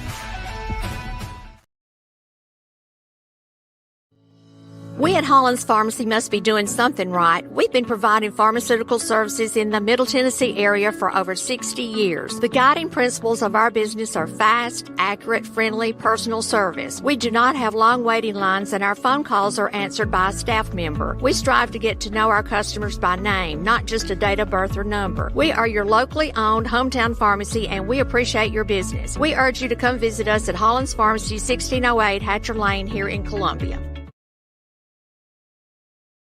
Hey, this is Austin Walker. And this is Kirsten Walker. We are the owners of Walker's Wholesale. We specialize in home improvement overstock and liquidations. We carry a variety of products from tools, appliances, patio furniture, lawn and garden, kitchen and bath, lighting, and so much more. We price everything 30 to 70% off retail prices. Whether you're building, remodeling, or just looking for a good deal, we've got something for everyone. Come visit us at 201 Wayne Street, Columbia, Tennessee, and follow our Facebook page to stay up to date. Walker's Wholesale. Quality products at discounted prices.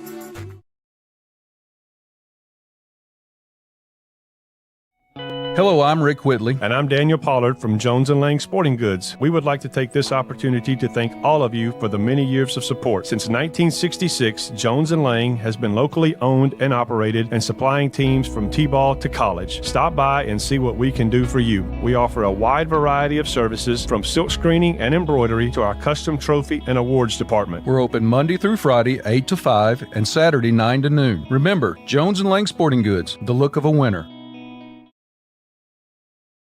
Hi, I'm Robert Rogers at Parks Motor Sales Buick GMC. And I'm Michael Parks Lawrence at Parks Motor Sales Buick GMC. Together, we're Mr. Bobby Parks' grandsons, and we run his dealership, and we are glad to be part of our local community. Being family owned and operated, we invest heavily in our community. We do things like sports teams, schools, bands, you name it. We try to help everybody we can. The reason why we do this is because we all love this community. So come do business with us, your neighbors, at Parks Motor Sales in Columbia, Tennessee, right off Nashville Highway, or at parksmotorsales.com. When it comes to your internet, you shouldn't have to talk to a robot or someone halfway across the globe. At CPWS, you don't. We live and work right here in Columbia, providing local support you can trust and service that's built into the heart of our community. Right now, it's never been easier to make the switch. New customers can get CPWS internet for just $50 a month. Experience the difference of local service and blazing fast speeds. Call us today, 931-375-7777.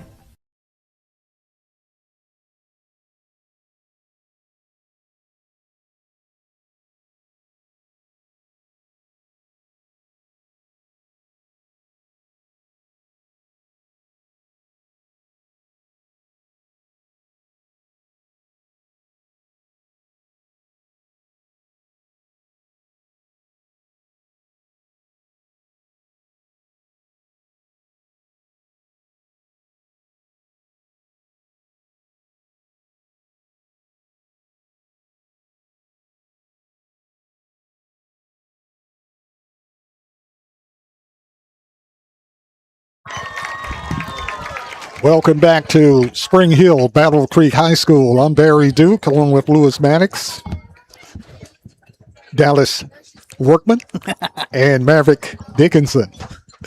Bet you wish you were Dallas King. I was going to say, I'd be out on that field again. Yeah. It's halftime. Halftime score, Columbia Central 41, Battle Creek 14.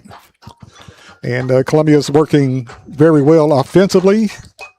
And Battle Creek showed a little effort, a little resistance in the second quarter, putting pressure on the quarterback Booker. But the Lions are on top by the score of 41-14. And there's no quit in Battle Creek. But the Lions, like Coach Tadarius Goff said in the interview, was that they're not playing as well as they can play. Yeah, obviously there's obviously still a lot of stuff to clean up, especially on the penalty front of things. Those are still way too early and often, especially on the holding calls that have been coming through pretty consistently all night, just like they were a week ago. The good thing is we did solve one of those issues, which was the cramping that we endured last week. We haven't had any cramps so far. Hopefully that stays the case for both sides throughout the rest of the night. But yeah, Barry, I mean, we really can't say much more than what we've already said. It's just Columbia is just They passed the eye test right now in this contest, and Battle Creek just hadn't so far. There's a difference in these two rosters. It's showing. That's why the score is the way it is. But yeah, definitely still some things that Columbia could clean up. No doubt about it. Some scores around the area. Station Camp 17, Rockville 17. Also, if the score is right, Giles County Bobcats 21, Henry County 7. And I don't think Giles County, checking back on scores from last week, played up to their capabilities I think they lost last week. And Henry County, one of the top teams in the state. And right now in the third quarter, it's Giles County Bobcats 21, Henry County 7. Also BGA in the first half, leading Columbia Academy 49-0. Also, that's all the scores we have right now. Luke Bryan's down there at Columbia Academy tonight. Of course, Page beat Giles County last week 48-14. So if that score stands for Giles County, that would be a great win for the Bobcats. Barry, you know it starts this weekend. What's that? You know it starts this weekend, Barry. College football. College football. What are you talking about? It started last night. An NAIA team beating a Division I team for the first time in history. How about that? I missed that. Tell us about it. I can't remember the exact team, but it was a 42-37 victory, I believe. I'll look up the team real quick. But, yeah, first time in history that an NAIA team, no athletic scholarship players, what that'll mean for you if you don't know, going up against a D1 team. It was Louisiana Christian Wildcats. Oh, wow. Yeah, beating Northwestern State 42-37. Oh, wow. That coach may be in trouble. Did our show from Austin Peay's football game inside their football stadium yesterday and got to watch them a little bit, too. Chris Parson, who played at Ravenwood, was a four-star guy, went to Mississippi State, now plays at Austin Peay. That dude is a dude. I mean, that is an SEC looking and caliber guy that they've got in Clarksville. I think that spread was like 14 points on that game, and they won like 35-7. So, Austin Peay, local team that's going to be pretty good in FCS this season. I think they were preseason ranked 18th in that league. So, something to watch from around our area. What position does that player play? Chris Parson is a quarterback. Oh, quarterback. He is Austin Peay's quarterback. Had a cup of coffee at Mississippi State, was there for a year, started a few games for them, hit the transfer portal, now he's at Austin Peay. There's a couple teams in that FCS I've heard around the area. UT Martin, I've heard good things about. They will be good. Chattanooga's going to be good, too. Yeah. My oldest granddaughter was senior at UT Chattanooga. There you go. Yep. 41-14. Lions on top at halftime. And what is the strategy for the second half for Battle Creek? Man, they're playing it the way they. Yeah, I mean they're playing the way that they need to play in order to combat the roster differences between these two teams. They're trying to get it out of Brody Orton's hand very quickly. They're running out of Wildcat. They're trying to run trick plays. They're running jump passes and getting points out of the special teams game. You know, they're just trying to take and make a spark wherever they can get it. They've been few and hard to come by so far in this one in the first half. And I just suspect that it's going to be the same way. There's not really much else you can do. You can't take your time on offense. You can't really set anything up when you're having to operate that quickly. Just not a good recipe for success on the offensive side of the football. 41-14, Columbia on top. And what, on the other side of the coin, what will Columbia have to do to continue to, I know they're leading 41-14, but what will Columbia have to do to clean this game up and get some momentum going for next week against Independence? I want to stop making those penalties. I mean, that's real simple. And then you don't do anything special. You get your ones in, maybe one or two series, and you try to get some of these younger cats in, try to not risk anybody getting injured for no reason. Like you said, we're up 41-14. You just try to clean the little things up, and you hope that those ones that are on the sidelines can help those younger cats also continue to clean that up, because you're going to see even more penalties from some of these young cats that don't get these reps. And more depth that you build early in the season will come and be beneficial to you as the season goes on.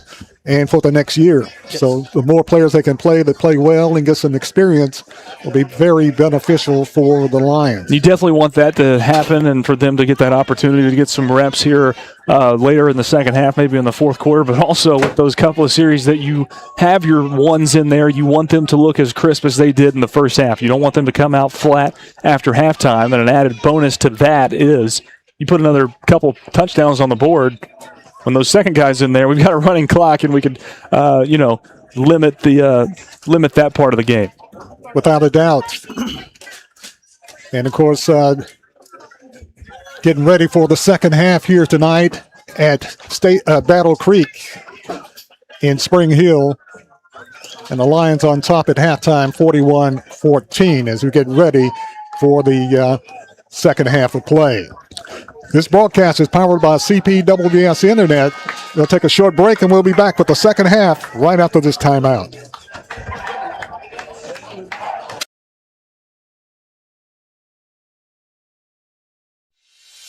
At CSH, we know the sport of football builds discipline, character, and work ethic. 3 common characteristics of winners. It's a sport where we drowns out me.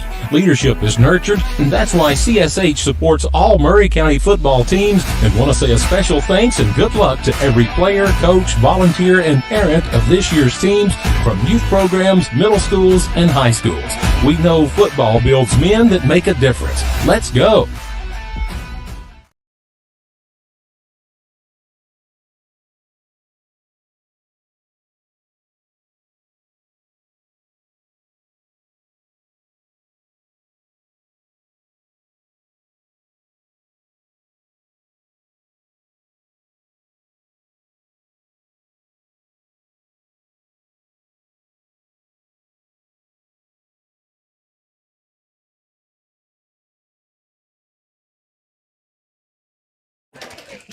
Back in Spring Hill, Battle Creek High School, halftime, Columbia 41, Battle Creek 14.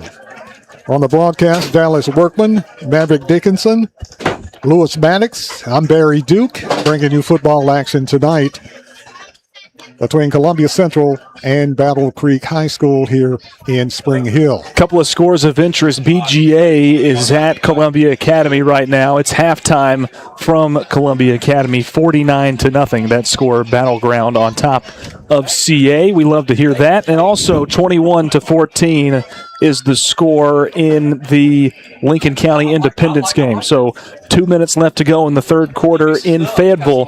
Falcons lead the Eagles of Independence 21-14. Okay, that's a game. And, of course, Columbia Central plays Independence next week in Columbia. But the Lions got their work cut out for tonight. Unfinished business.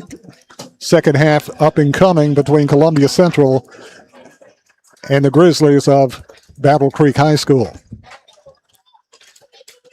Really wanting to see the intensity that Columbia had in the first half roll over into the second here. Battle Creek's probably pretty pissed in that locker room thinking about how the first half went. You don't want them to be able to catch a spark here on the first possession of the second half. Got to have energy on the defensive side of the ball. Without a doubt, Columbia will be kicking to Battle Creek to get the second half underway. Eli Raymer. And hopefully that starts with a kick into the end zone, a touchback. You got Lemons, Chris Lemons, who ran it back 81 yards back deep, along with the dangerous Stanley Williams Jr. for Battle Creek. Columbia, purple helmets, purple numerals with a purple stripe down the side, white tops and bottoms. Battle Creek, navy blue helmets, navy blue jerseys, gray pants for Battle Creek Grizzlies. Eli Raymer. Lions are hoping that he punches it into the end zone for the touchback. 2 dangerous receivers for the Grizzlies. Please. Raymer with the kick. Booming kick. Goes into the end zone and out of the end zone for the touchback. That one had some authority behind it. Yes, it did. That was a beautiful kick by Eli Raymer. I think by the end of the season, he might be stretching that thing to the very back end. So. I know he was in the preseason. He was really kicking it well in the preseason. And he's trying to get back on stride. So Battle Creek will have the football 1st and 10 at their own 20-yard line, trailing 41-14. I think we were at Baylor one year, and they had this an extremely good kicker. And when he kicked it, he was kicking it through the uprights. Yeah, and that cannon going off every time. Brody Orton, quarterback for the Grizzlies. Hey, Booker, did you talk to? Hand off to the back, trying to get outside. Hit and knocked down for a loss on the play. Toto Baldwin. Throwing Xavier back there. Toto Baldwin along with, ooh, what a nice, they spot him 2 yards ahead, didn't they? 2 yards more than he got. Oh, there was a little healthy spot there. Yeah. That was Voorhees on the carry. That opening hole was not open, and then he tried to bounce it out to the right side. It was blocked up pretty well. I mean, did a good job up front. Murphy and Toto Baldwin. Quarterback sacked. There it is. Back at the 5-yard line. Murphy again. Xavier Murphy with the stop, with the quarterback sack for the Lions. I think Coach Tadarius Goff kind of got to them at halftime, kind of explained things to them at halftime. That was a coverage sack right there. King had his guy locked up, and Toto cut underneath the route there, so the quarterback saw him and held on to it, and that gave Xavier that time he needed. Loss on the play. Battle Creek looking at 3rd down and 20. Came close to getting a safety. Inside the 5. 3rd down, 21. Quarterback standing at the 3. Quarterback in the pocket to pass. Quarterback under pressure. Rolls out on the right side. Flag downfield, incomplete. That's the holding call. He was in the end zone. That was a holding. Yeah, there's going to be a holding call on Battle Creek. Let's see how the officials sort this out. Holding. They say he was in the end zone. What? Did y'all hear what I said? Now they're talking about it. It looks like Orlando Cox is looking over to the central sideline. Blue, and the flag came out. Holding. Battle Creek declined. Brings up 4th down. 4th down. It's a conversation if there's holding called in the end zone, that results in a safety, but it's not if the quarterback is in the end zone. It's if the holding penalty itself occurred in the end zone. Hey, I need to knock it off my bucket list. I don't know how many chances I'd ever have to do it. Battle Creek will be punting, standing in the end zone. Next year we can play. They've been in this situation a couple times tonight. It's gone well for them so far. Battle Creek sends a player in late, Hey, Coach Golf, are you on my side yet? and it forces a timeout. Battle Creek took it. Hey, Coach Golf. 4th down, 21. Battle Creek punting You don't get mad when I ask. in the end zone, standing in the end zone for the punt. I believe I might try to send a block. Yeah, they didn't try to send one on that last punt that they had backed up on this side in the end zone. He puts it on the tee. You don't have many chances to work on. I mean, you can do so much in practice. But Might as well go after one. I mean, why not work on it now? Exactly. Watch Nash up the middle there. He got close. He's gotten close a couple times now. But I think I would leave Brown back there by himself and bring Honey Badger down there as well. Another guy. Now somebody that set the edge, have speedy dude like Honey come off the edge and free reign to the football. 4th down, 21. Columbia leading 41-14. Hey, it would be great. Battle Creek punting, It is obscure. standing in their end zone. Absolutely. They've got Just to say we done it. Hall and Dallas King now in the back. Has some speed and power into the ball game. If DK runs up there and kicks it to 45, y'all tell Golf. Usually Brown back there to receive. I think he's up there on the line. I have no idea. See him and I have Honey. no idea. Oh, yeah, the no, linebackers. I've never Can't get the punter's number, I think they've switched spots. but he looks like a lineman punting the ball. Yeah, it's 55. Nathan Dussault. Gets the kick off. High kick. Good kick. We can't do it. Takes a now. good roll Do it now. and down at about the 37-yard line. Yeah, and Pelkey came up and just grabbed it. It looked like Battle Creek was going to be able to get a lot more out of that punt. Ace. But he grabbed it on the Stack. first bounce. Stack. sets up Columbia in plus territory and set up really well. Nice kick that time by the punter, Nathan Dussault. Yeah, they didn't bring any pressure that time. Not at all. I think they were trying to set up some kind of trick play with Honey and Hall, or Honey and Brown. Good field position. Columbia 1st and 10 at the Battle Creek 37-yard line. Daniel Booker Jr. is your quarterback, back in the pocket to pass. Breaks down. Booker's running. Booker gets it to about the 35. Here we go. Let's go. Let's go. Let's go. Short pickup on the play. Let's go. As he was looking downfield. It's a great move by Daniel. Going to mark him at the 36. Short gain on the play. Gain of 2 brings up 2nd down 8 for the Lions. Daniel Booker Jr. in the backfield, quarterback, along with Hassan Ball.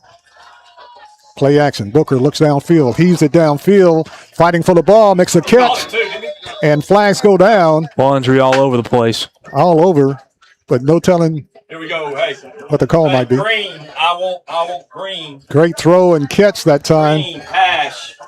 by Columbia's Daniel Booker to the wide receiver. Green hash. The official sorts it out. 158. Spots the ball at the 26.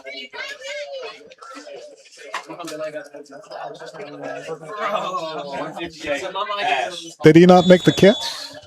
He did not come up with the ball, no. Oh, okay. From my angle here, I'm trying to look and see, and Hash. looked like he caught it. Tell him to get hash. Hash. They give him a first down, though. Honey, hash. 1st and 10, Columbia. Ball spotted at the 27-yard line. Booker, keeper. Booker. See Running ya. corner. 10, 5, 6. Touchdown, Daniel Booker Jr. Touchdown, Columbia. What a run that time by Daniel Booker Jr. Takes it to the house for the touchdown for the Lions. Only 2 receivers split out to the right side. Other than that, Columbia on that formation right there had everybody condensed in around the football and around Daniel Booker, and a lot of blocking out in front of him. And once he cut it outside, ran into a little traffic up towards the middle of up into the middle of the field. But once he cut it out to the right, there's really nobody else there that was going to catch him. And he came up a little bit limp on that play, walking off the field, but looks like he's all right. Jackson Parker to hold. Raymer the kick, and it's good. And the score, Columbia 48, Battle Creek 14. And this broadcast is powered by CPWS Internet. We'll be back right after this. Time.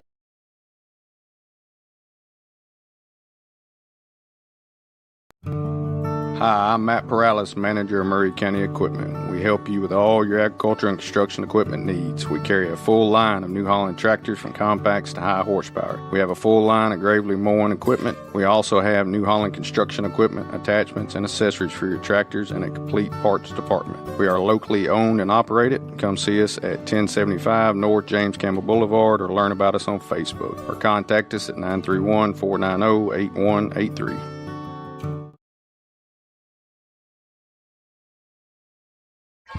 Hey. 48-14.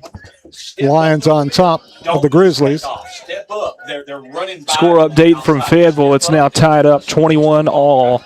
Independence and Lincoln County with 10 minutes to go in the ball game. Okay. Wow. Back deep for the Grizzlies. Is it time to start thinking about, even after sniffing a limp from Daniel Booker right there, is it time to pull everybody, guys? I absolutely think so. I would give them a drive apiece on defense and offense. They'd let these young guys get in. I agree. Chris Lemmings back deep along with Stanley Williams Jr. That missed extra point hurts you right here because 35 points is the running clock, and we're sitting at a 34-point advantage. A lot of time left. Thanks, Raymer. No, I'm just kidding. I would think another touchdown or field goal before they pull him. The Lions like dramatics. Yes, they do. We know that all too well. Raymer set the punt. Cardiac set the Lions. kickoff. Raymer high booming kick. That's out of into here. the end zone. That's 7 yards deep. That's deep. And the up backs was like, here we go again. You know, it's over our heads. It's in the end zone. Stanley Williams on the last two has had no reaction to the ball being kicked. He's just standing there. I don't even think he's looking at the football. He knows it's over. He knows it's going out. He's expecting it. 48-14, 9:32 left in the third quarter. Still a lot of time left in this ball game. Still got the first. Yeah, one's coming out. Yeah.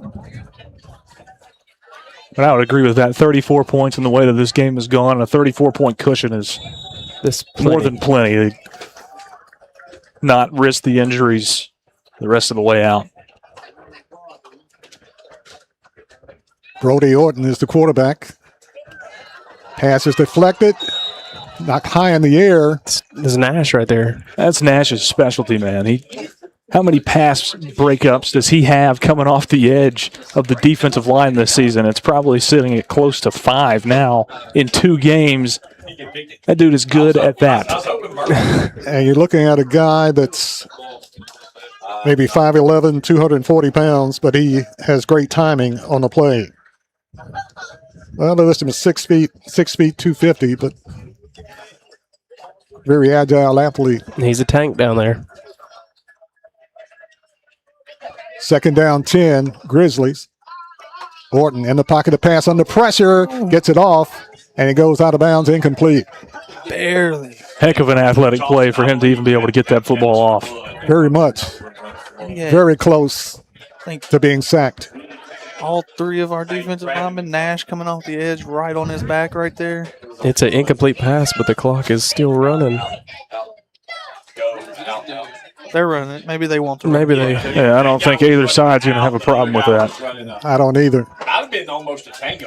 Yeah. 8 minutes, 8 seconds remaining in the third quarter. Columbia leading 48-14. Battle Creek.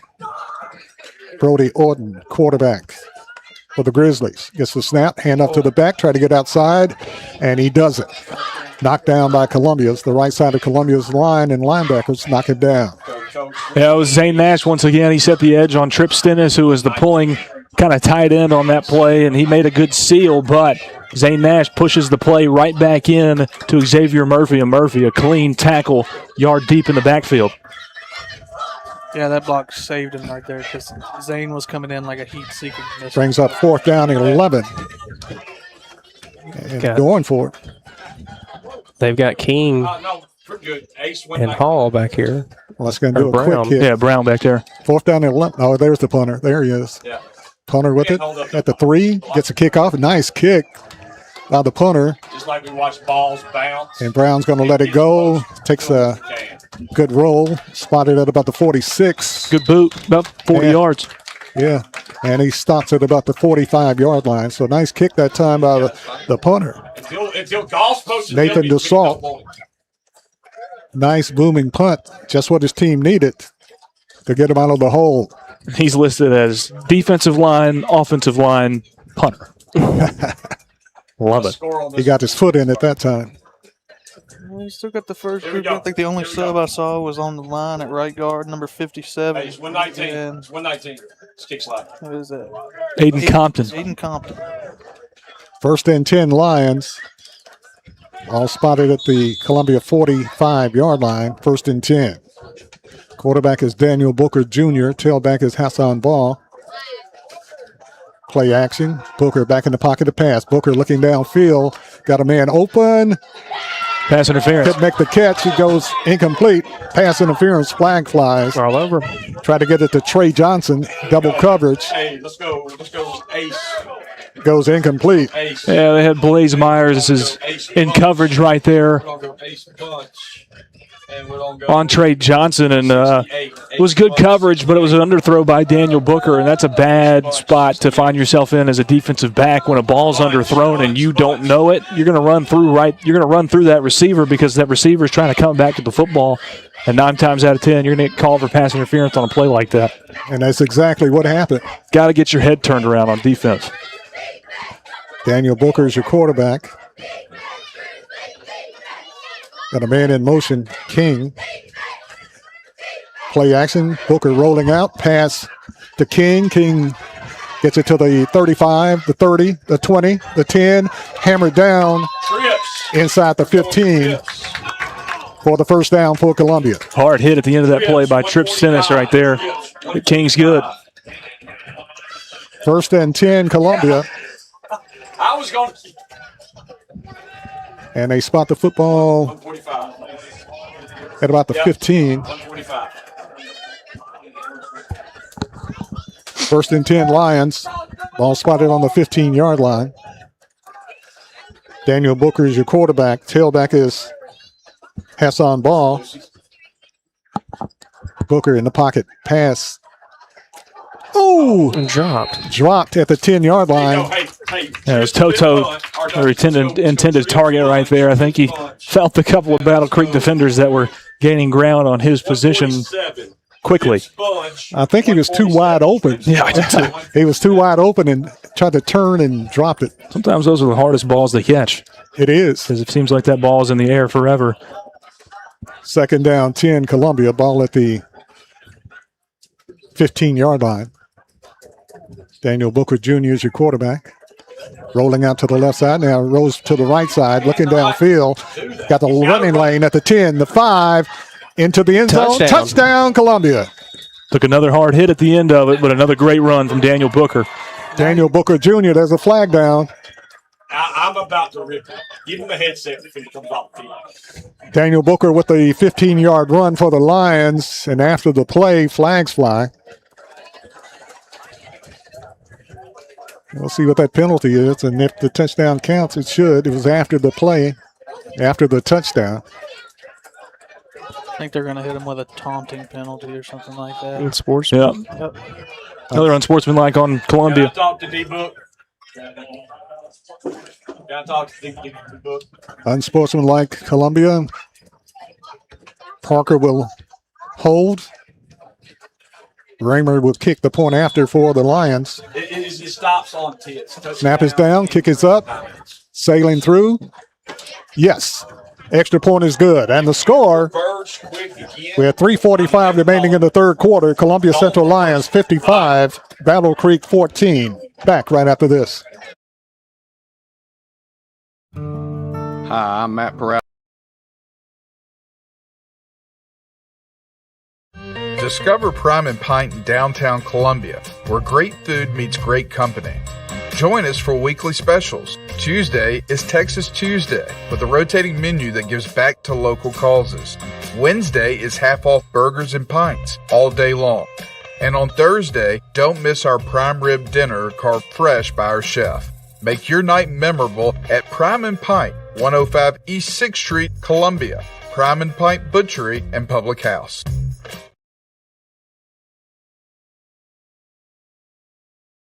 Hey, are you good with us going? Back in Spring Hill, I'm Barry Duke, along with Maverick Dickinson, Lewis Maddox, Dallas Workman, bringing you Columbia Central High School football.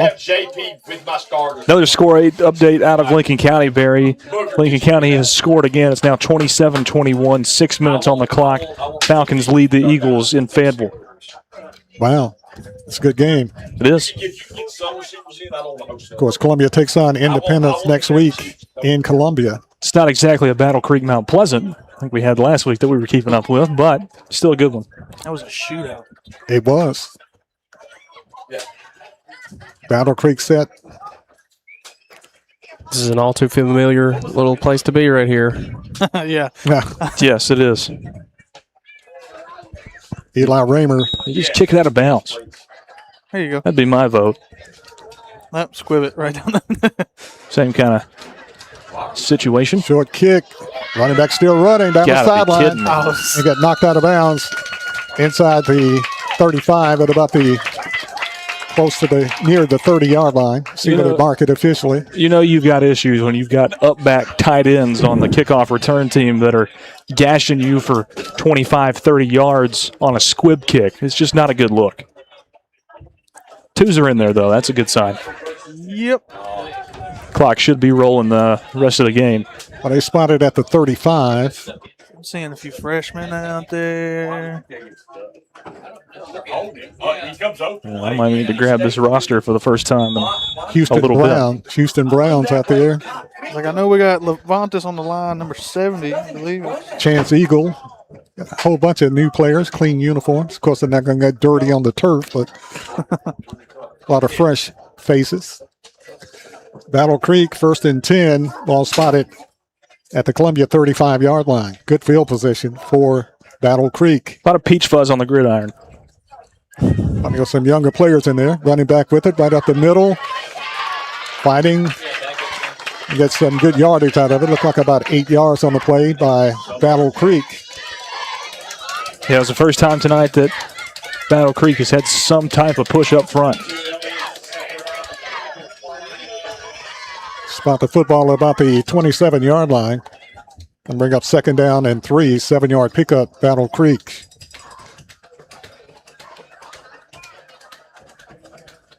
Columbia with a fresh defense in there, young defense. Clock running, minute 55 left in the 3rd quarter. Handoff to the back, fighting, trying to get outside. Breaks a tackle, still running, and gets the 1st down for Battle Creek. He had a lot more space outside that time. I don't know why he tried to cut that up into the middle of the field where all the white jerseys were. He had open space down here on the near side of the field. Looks like Elliott Stanford with the carry. 1st and 10 for Battle Creek. All spotted down at the 16-yard line. Actually close to the 18. Clock running down, minute 10 in the 3rd quarter. Battle Creek taking their time. Check Chris Lemming back into the ball game. 1st and 10, Battle Creek. Ball at the 18. And up to the back, trying to get outside. So the 10, still running at the 5, and knocked down inside the 5-yard line, Battle Creek. Yeah, it's a good run. That time he used a little more of his ball carrier vision and pushed it to where the open gaps were towards the outside. Picked up a good game. Looked like Elliott Stanford. Yep. With the carry. Probably with the running clock. This will probably be the last play of the quarter here. 1st and goal, Battle Creek at the 4-yard line. Send wide receiver Stanley Williams Jr. wide to the right side. Twin receivers wide to the right side, tight end to the left. Moving in the line, pass goes into the end zone, but its play is ruled dead, blown dead. Yeah, Columbia player on the defensive line in that 3 technique right there. He went on the clap of Brody Orton's silent count instead of the ball actually going. He was a hair too early. Penalty flag, but that's the end of the 3rd quarter. At the end of the 3rd quarter, the score, Columbia Central 55, Battle Creek 14. This broadcast is powered by CPWS Internet. We'll be back right after this.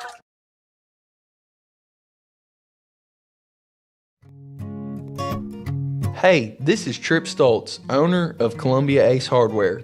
We are excited to announce that we have completely remodeled our store. We have expanded our selection in many brands including Milwaukee, Steel, and Big Green Egg. We have new inventory arriving daily, so come see the changes for yourself at 112 East James Campbell Boulevard, Columbia, Tennessee. Ace is the place with the helpful hardware, folks.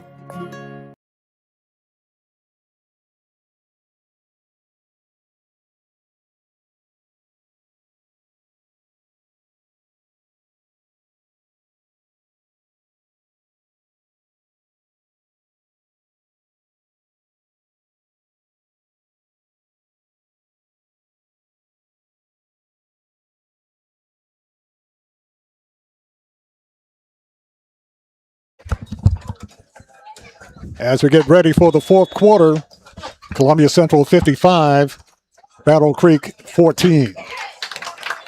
Stanley Williams just dropped it. Into the end zone for Stanley Williams Jr. Pass is dropped.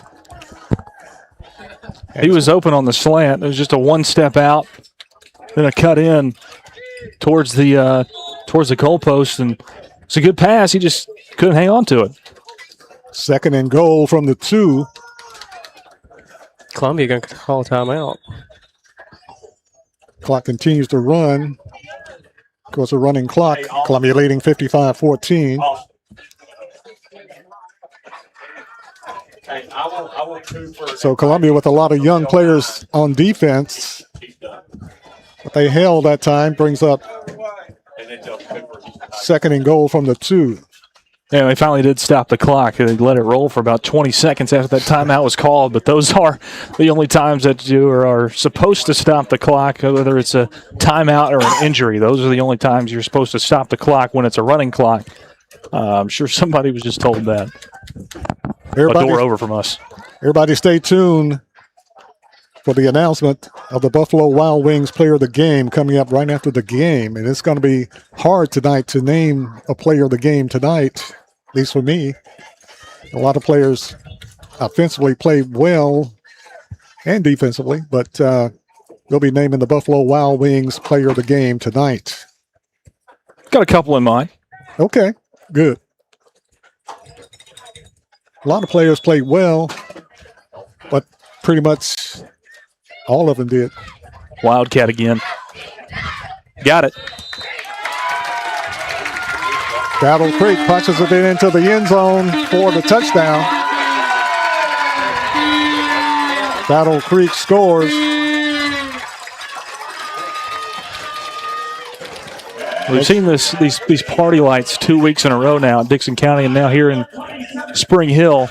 I've seen them plenty of times, but both of these so far this season, the lights go completely out. Exactly. I don't know how safe that is. I think they did that at Riverdale too last year. Yeah. I'm not a fan of it, but I'm not going to knock it either. It's 2-point conversion. They take it into the end zone for the score.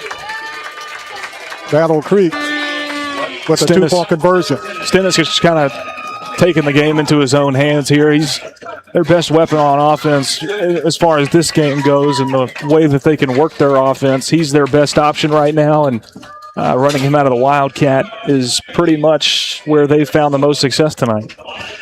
2-point conversion good with 11:13 remaining in the ball game. That's a 55-22 ball game, Columbia. So you don't see many 55-22s. That might be a scoregami. And you don't see too many number 55 punters either. No, you do not. That weighs about 275, 280. He needs to make one good hit and he'll go viral. He'll go viral making one good hit, being a kicker. Maybe the most famous punter since Pat McAfee. Who was that kicker for Penn State? Was it Penn State a couple years ago that had the... Yeah, come down the field and made that hellacious hit. Kind of reminds me of Mevis, who was at Missouri, the thicker kicker. Yeah, the that's thicker right. kicker. I remember that. Back deep for Columbia, Jamari Brown, along with the Honey Badger, Hassan Ball. There's a final in Lincoln County, 27-21. Lincoln County beats Independence. Wow. 11:13 remaining in the game. Columbia on top, 55-22. Definitely expect some type of onside here. Lincoln County travels to this location next week, play Battle Creek. Battle Creek to kick. Got a booming kick. Hassan Ball with it at the 12, the 15, the 20, the 25, the 30. And knocked down at about the 36-yard line, Hassan Ball. We'll take it. That's who they bring in at quarterback. It's going to be Jackson Parker, number 12. Looks like he's trotting out there. Still a couple starters in there on the offensive line. Luke O'Neill, Seth Lowe in there. Cole Castile. Except that 57, who did we say that was? It was Aiden Compton. Yeah, that's still the only change on the offensive line. Carson Clanton in the backfield. Along with Ty Turrentine. Zion Johnson. Trips. Trey Johnson out there tight too. end to the right. Parker in the pocket to pass. get run down from behind and loss of about 2 yards on the play. I'm actually not mad about the offensive line staying in. It's just a little extra conditioning. Yeah, absolutely. Yeah, and you get a better look at your number 2 guy with a cleaner pocket around him. Yeah. I know Jackson Parker would definitely appreciate it down there. Yes. Yeah. Although after that one, I might have to get on one of my linemen and say, hey, what are we doing here? That would be Seth Lowe who you would be getting on. He got beat right around the edge that last time. 2nd down, 11 for Columbia.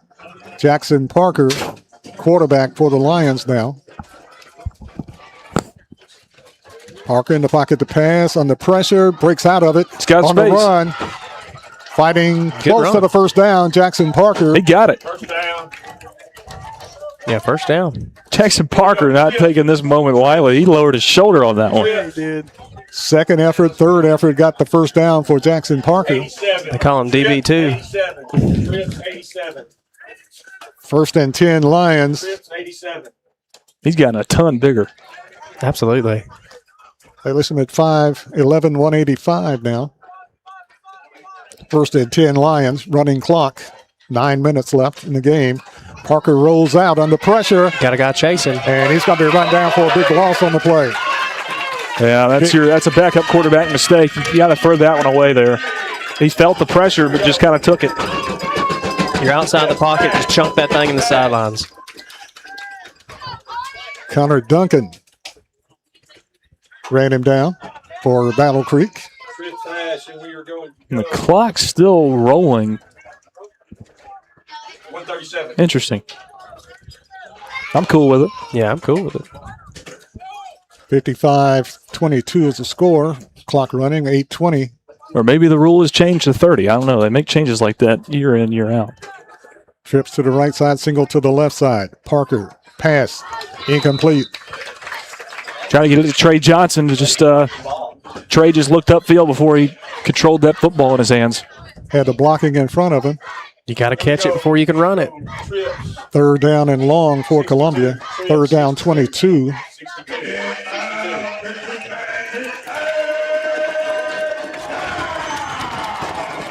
Jackson Parker, sophomore for Columbia, quarterback. Parker, play action, pass overthrown. Columbia got his receiver eaten up. Yeah, that time it was on Parker. He kind of threw what's called a hospital ball right there. Yep. And Columbia's player not getting up. Yeah, that was Trey Johnson, the intended receiver. He took a little bit of a shot to his head, it looked like. Sign okay? Looks like a cramp. Yeah, now he's getting stretched out. That's a good sign. That is a good sign. He took a shot. No, I'll take a cramp over a hit to the head any day, though. Hey, we made it to the 4th quarter. You're right. Cramp, yep. 7:27 remaining in the ball game. Running clock, 55-22. Injury timeout. Clock stops. Trey up on his feet. It's a good sign.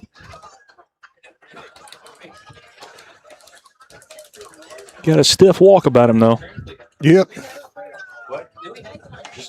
Got to hydrate next week. Because next week they're calling for it to be hot again. Very hot. It's supposed to rise up again. Thought we were there. Thought we had it. Don't want no cramping going on the big Jumbotron. No. Exactly. Columbia plays Independence next week. Columbia with their 2nd and 3rd string players in right now. Ball spotted at the 37. 4th down, 21. We got all our starters are huddled up in the 30. And Columbia will be punting away. And their helmets are laying on the ground and everything. Eli Raymer. It's a snap. Kick is off. Oh, shank. Bad kick. Takes a bad roll. Well, no. Why are we ruling that a live football? Shank kick picked up by. I guess it is a live football. It is. And the back takes it up and touchdown saving touchdown. Touchdown saving stop. Columbia. And Battle Creek will have it. Not the best punt. Not at all. I think it just come off his foot wrong. I think it went off his ankle. Bad kick. That went for 2 yards and then rolled for a -5. First and goal from the 10 for Battle Creek. With 6 minutes and 20 seconds remaining in the game, running clock.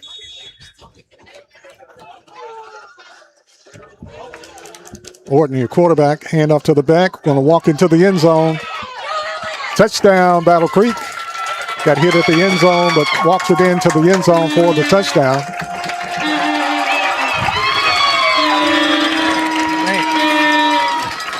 Trying to get his number.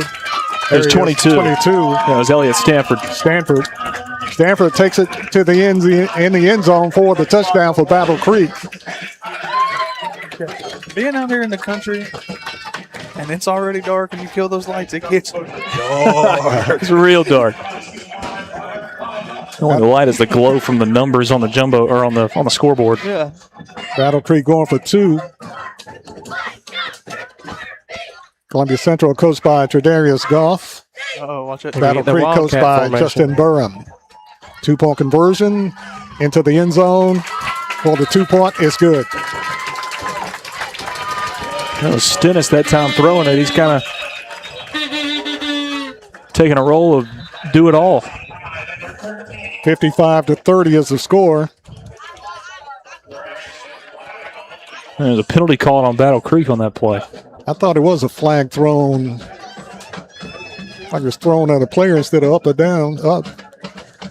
Penalty flag. I think after the play.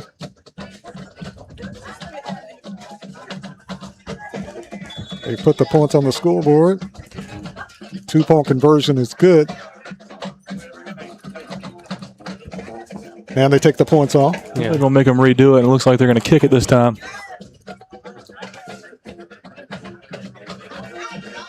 Got the kicker out there.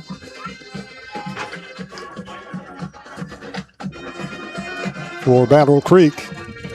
Fumble the snap. Oh, hammer. Making a hit for Columbia. Big time hit for the Lions. Aiden Pinotti. Aiden Pinotti. Pinotti with a big time hit for Columbia. Let's go, Pinotti. He laid that dude out. Pinotti with a hit. Boom. Way to go, Pinotti. Stops the 2-point conversion. Pinotti, just a freshman, played 8th grade ball with us last year. That's the best feeling as a defender on any level. You see something like that go down in the backfield and you got free reign, nobody around you. You can full speed use that dude like a tackling dummy. It's fun. It's a good feeling. 6 minutes and 4 seconds remain in the game. Columbia's 55, Battle Creek 28. Battle Creek the kick to Columbia. Jamari Brown back deep for the Lions, along with Hassan Ball. Battle Creek will be kicking off to Columbia. Like I said, we're going to be thinking about the Buffalo Wild Wings player of the game. We'll go white bunch. Onside kick. Take him out of the up back. He's at the 40, the 30, down to the 20, to the 10, and knocked out of bounds inside the 10-yard line. Good opportunity here for Jackson Parker to work some red zone offense. I'm trying to see what number that is. I'm trying to see. I think it was 33. 33. Emilion Goff. Yeah. Nice runner time, Emilion Goff. Almost took it to the house on the kickoff return. Emilion Goff. Any relation to Tredarius? Sure. Probably. Usually in the front line, they want you to grab that thing and fall on it, but he saw some room to run. He said, this is my chance. I'm taking it. It came perfectly to him. He grabbed it right in front of his face mask. Just a little dribbler that popped up, and I think he was just as surprised as we were. Yeah. Emilion Goff, a sophomore, gets it inside the 10. They mark him at the 5. First and goal from the 5. Jackson Parker, your quarterback, hand up to the back, fights his way inside. Hit and hit hard at about the 3-yard line. I mean, had a running back and a receiver over there, if he would have taken that thing outside, I think they would have sealed the edge right there, and he would have been able to walk that thing in. Decided to cut up. Yeah, it was a little Sally play, kind of some misdirection in the backfield right there. There was definitely some space outside though. 5 minutes and 30 seconds left in the game. Running clock. Well, timeout taken by somebody. Oh, there's an injured Lion down. And it's a running back, Ty Turrentine. Let's go green. Ty's hurt. Let's go. 5:34. We're going to take an injury timeout. Take a quick break. This broadcast is powered by CPWS Internet. We'll be back right after this. Hey, this is Trip Stoltz, owner of Columbia Ace Hardware. Is your insurance up to date in today's world? Foster Insurance Agency is an insurance agency you can depend on for your commercial and personal insurance needs. Foster tailors insurance coverage to meet your unique requirements stemming from years of experience and represents several top-rated companies such as Erie Insurance. Call Mike Ford or Jimmy Ford today at 931-388-8365 or stop by their convenient Columbia location at 204 West 4th Street. Foster Insurance, serving Middle Tennessee since 1952. Hi, I'm Jimmy Ford, Foster Insurance Agency here in downtown Columbia. We've been here since 1952, located at 204 West 4th Street. We specialize in commercial insurance. We write home, auto, and life insurance. We write anything from your bulldozer to your helicopter, from churches to bars. Come see myself, Mike, Shelby, or Nikki. We'll be happy to take care of you. We specialize in service. Second down and goal from the 3. Jackson Parker is your quarterback. Single back in the backfield, hand off to the back. Win the handoff. Put somebody else in it running back. And it goes. Whistle blows, kills the play before it got started. All sides against Battle Creek. It's going to be half the distance to the goal. Here we go. Second down. Green. 1.5. Green. Game of inches. 17. Green 17. Second down. Green 17. Less than 2. Green 17. Second and goal from less than a 2 for Columbia. Jackson Parker's your quarterback. Hand off to the back, fights his way into the end zone. Got it. Touchdown. Yes, touchdown Columbia. Waiting for the signal. There it is. Yep, got it from the other side on the far side. Million Goff. Goff takes it to the house. He started it, he ends it. Yes, he did. I love it. Into the end zone for the touchdown for Columbia. And Columbia leads 61-28 as Columbia gets ready for the point after by Eli Raymer. Getting word that that's actually Damari Sparkman on that carry. He's wearing 33 tonight. It's Damari Sparkman. Sparkman is 32. Snap is up. Kick is good by Eli Raymer. And with 4:47 remaining in the ball game, Columbia 62, Battle Creek 28. We'll be back right after this timeout.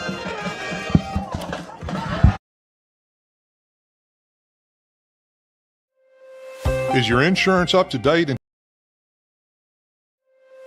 Is your insurance up to date? At Umamua MD, Spring Hill's newest physician-led med spa, it's about restoring balance to your body, mind, and soul. From weight loss support, revitalizing IV therapies, to anti-aging, our services are designed to help you feel renewed, confident, and whole. At Umamua MD, consults with our medical director ensure safe and personalized results. Book today at umamd.com and step forward radiant, restored, and confident.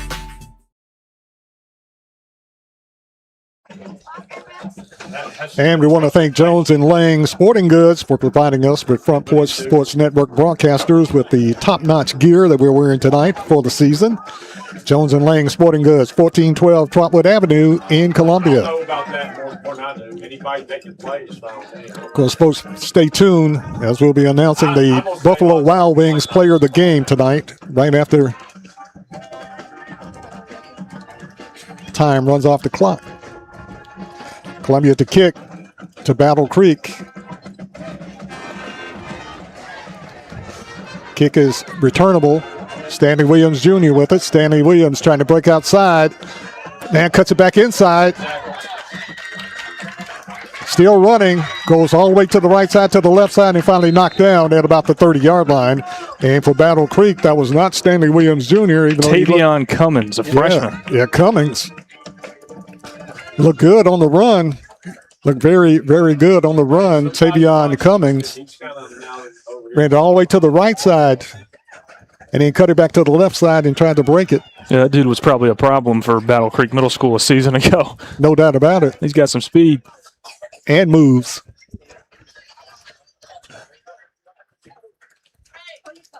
Columbia with some fresh guys up front. Young guys. Young big guys.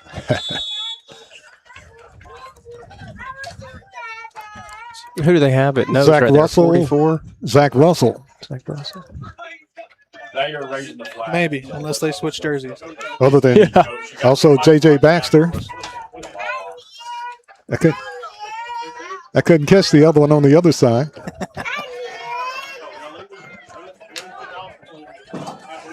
(62-28). Clock running. 3:25 left in the game. Battle Creek with it. Hit in the backfield. Breaks a tackle. Still running.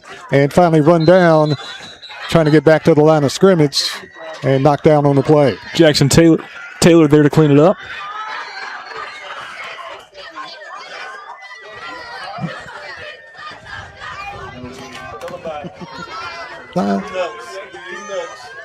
See you guys. See you. Take care. I will see you. Thank you. Clock running, 2:55. Yeah.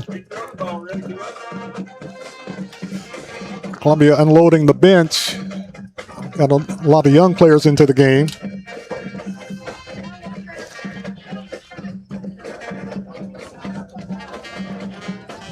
We'll have to get a correct roster next week. That'd be nice. Had some roster number changes. Handoff. Battle Creek, turn into corner, got some running room. Breaks a tackle, one man away, breaks another tackle. There he goes. He's gone. Taking it to the house, Battle Creek. Demarius Turner. Demarius Turner takes it to the house. A junior. Turn the wheels on, turn the speed on, takes it to the house for the touchdown. 70-yard run that time, Demarius Turner. Good play for Battle Creek. Lane was closed off inside. He bumped it out. Broke a couple of tackles and got outside and it was off to the races for the touchdown. 62-34. You got 96 points scored in this game so far. With a running clock. That's pretty impressive. Was a running clock. That is amazing. Battle Creek going for two. Now a kick. Kick is up. And it's good. Now 97 points. Yes. Kick up and in. Good by Zach Hoke. And the score with 2:12 left in the game. Columbia 62, Battle Creek 35. I don't think anybody expected Battle Creek to score 35 and Columbia score 62, but here we are. If you had just given me the first piece of that information and I wasn't watching the game and you said Battle Creek's got 35 points with 2:12 to go, yes, I'd say it's probably a game. But and they scored 41 last week in a losing cause, 42-41, Mount Pleasant winning. It's not often you put up 70-plus points in your first 2 weeks of play and you go 0-2. Exactly. It's a good young team, though. It is. They're going to figure it out. A lot of potential. They lost their quarterback, one of their quarterbacks last week, and it's all on their current quarterback, Brody Orton. And another huge test for Battle Creek again next week as they welcome in Lincoln County, who's also 2-0 on the season with wins over Independence and Marshall County. So the road does not get any easier for Battle Creek after tonight. Not at all. Kicking off of Battle Creek and Nathan DeSalt. Back deep for Columbia. Booming kick. Take him out of the up back. Pass on ball. Ball with it. Breaks it outside. And is hammered down at about the 28-yard line. Battle Creek still battling. Green 34. 2:05 left in the game. Columbia with the football at their own 28-yard line.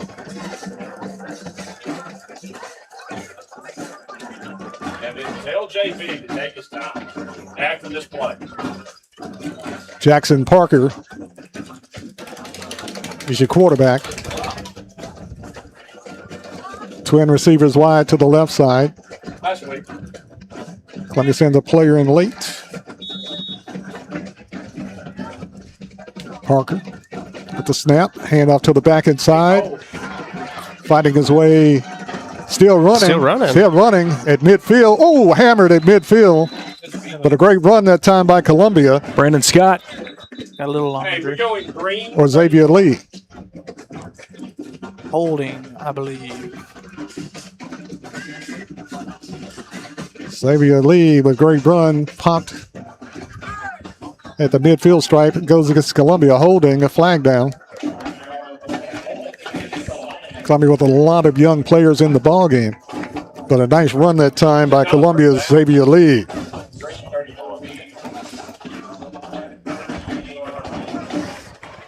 Also in for Columbia, Cooper Jackson.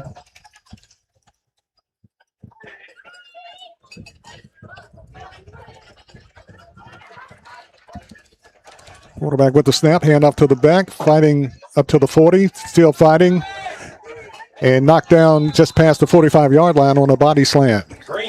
He does not go down easy. No, he does not. Jackson Parker, quarterback. In the back that time, making a great run, Brandon Scott.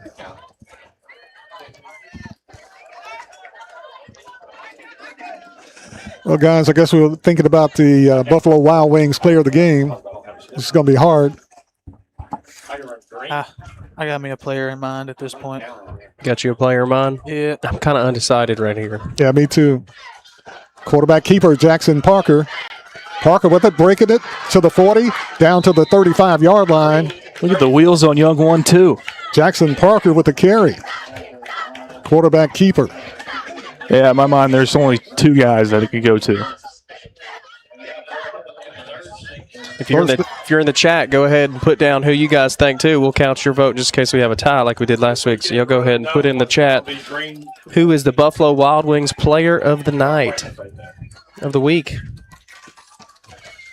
48 seconds, clock running. Parker hands off to the back, knifes his way through to the 30-yard line. 13. Maybe one more play left in the game on a running clock. 62-35, Columbia over Battle Creek. Let him get a carry. Green 14. Columbia with Let him get a carry. third-string players in the game and second-string quarterback. They're just going to let it run out. That'll do it. Yeah, they're going to run it out.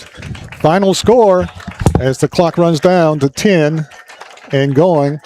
Columbia wins tonight 62-35 over Battle Creek. Final score, Columbia winning tonight 62-35 over Battle Creek.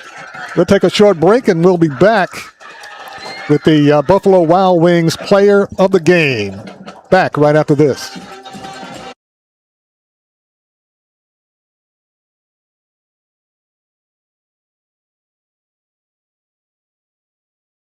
Columbia Foodland is a locally owned and operated family grocery store with a full line of dry, dairy, frozen, meat, and produce items. We focus on keeping the freshest hand-cut meat and produce items daily with the most competitive prices in town. We offer weekly ad specials as well as in-store weekly specials throughout the store. Located at 427 West 7th Street in Columbia in the former Harris Foodland location. Columbia Foodland. We are here and ready to serve the wonderful people of Columbia and the surrounding areas.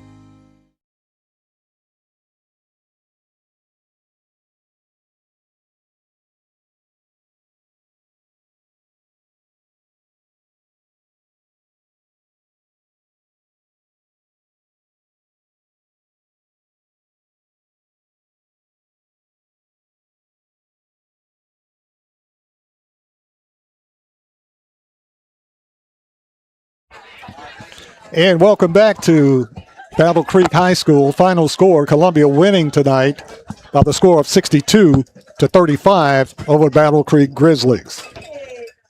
Now the Buffalo Wild Wings player of the game. And Lewis Maddox, who's your pick? Okay, so I'm gonna go. It was between D Book and Honey Badger, Hassan Ball and Daniel Booker, but 3 rushing touchdowns on 6 carries. You score on 50% of your touches. You got to go with that guy. Hassan Ball is my player of the week. I'm going to second that. Hassan Ball, Honey Badger. You got my vote. What about you, Dallas? Right there with you guys, Hassan. You got Hey, it. and it's also 4 touchdowns for Daniel. But I think we got to start putting him on a. He needs to have at least 4 to be considered for this award because that's kind of an average night for this dude. Very true.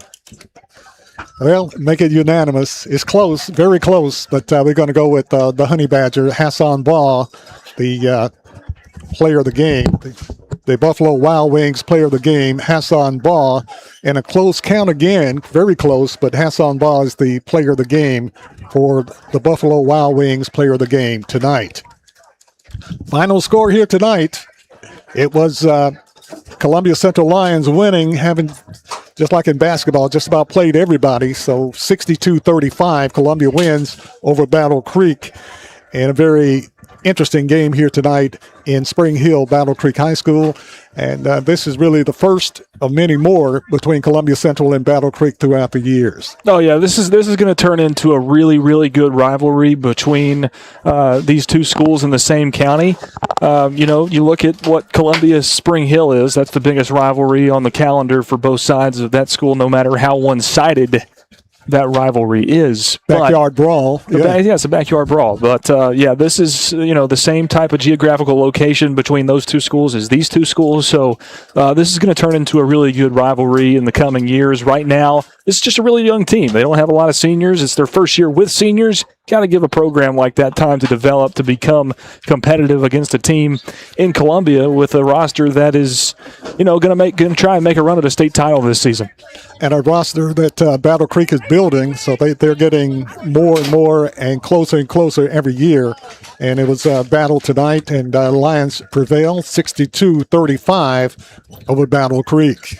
Yeah, simply just, we talked about it all night. Simply just a difference in these two rosters. One side is in Columbia is, one of the most talented rosters they've had in a long time. And, Battle Creek, this is their first full roster ever. So, things like this are going to happen. You're going to get beat down a few times, especially by teams that are really, really good. And Columbia is a team that, when they want to be, can be really good. And we saw some potential of what that could be tonight. But Battle Creek, still all uphill from here. But maybe not in the short term because they welcome in the Falcons next week in Lincoln County. That's what the Region 4 5A is going to come down to, Columbia and Lincoln County. Those teams right up there next to each other, both really good. Lincoln County 2-0 on the season. They pick up the win over Indy tonight, who obviously comes to Lindsey Nelson next week. And Lincoln County also beating Marshall County in week 1. So not going to get easier for Battle Creek, but that's to be expected. When you're playing big boy football in your first couple of years, it's going to be an uphill battle. And like you mentioned, the Columbia Central Lions will be hosting Independence Eagles next Friday night in Columbia at Lindsey Nelson Stadium. They'll be hungry. And the Lions will have to really begin to put it all together. They played well enough tonight to win big, 62-35. I'm sure Coach Goff is not totally satisfied with some of the things. He did get to play pretty much everybody that was dressed tonight, so that's a good thing too. I've got the camera kind of panned down here at this team, and I've been watching Tredarius here, and he's been talking with his hands, but I can only imagine he's telling these guys about, hey, we got to clean this up because, if we were to come out here and play against a team that's going to play with us, those penalties are really going to kick us.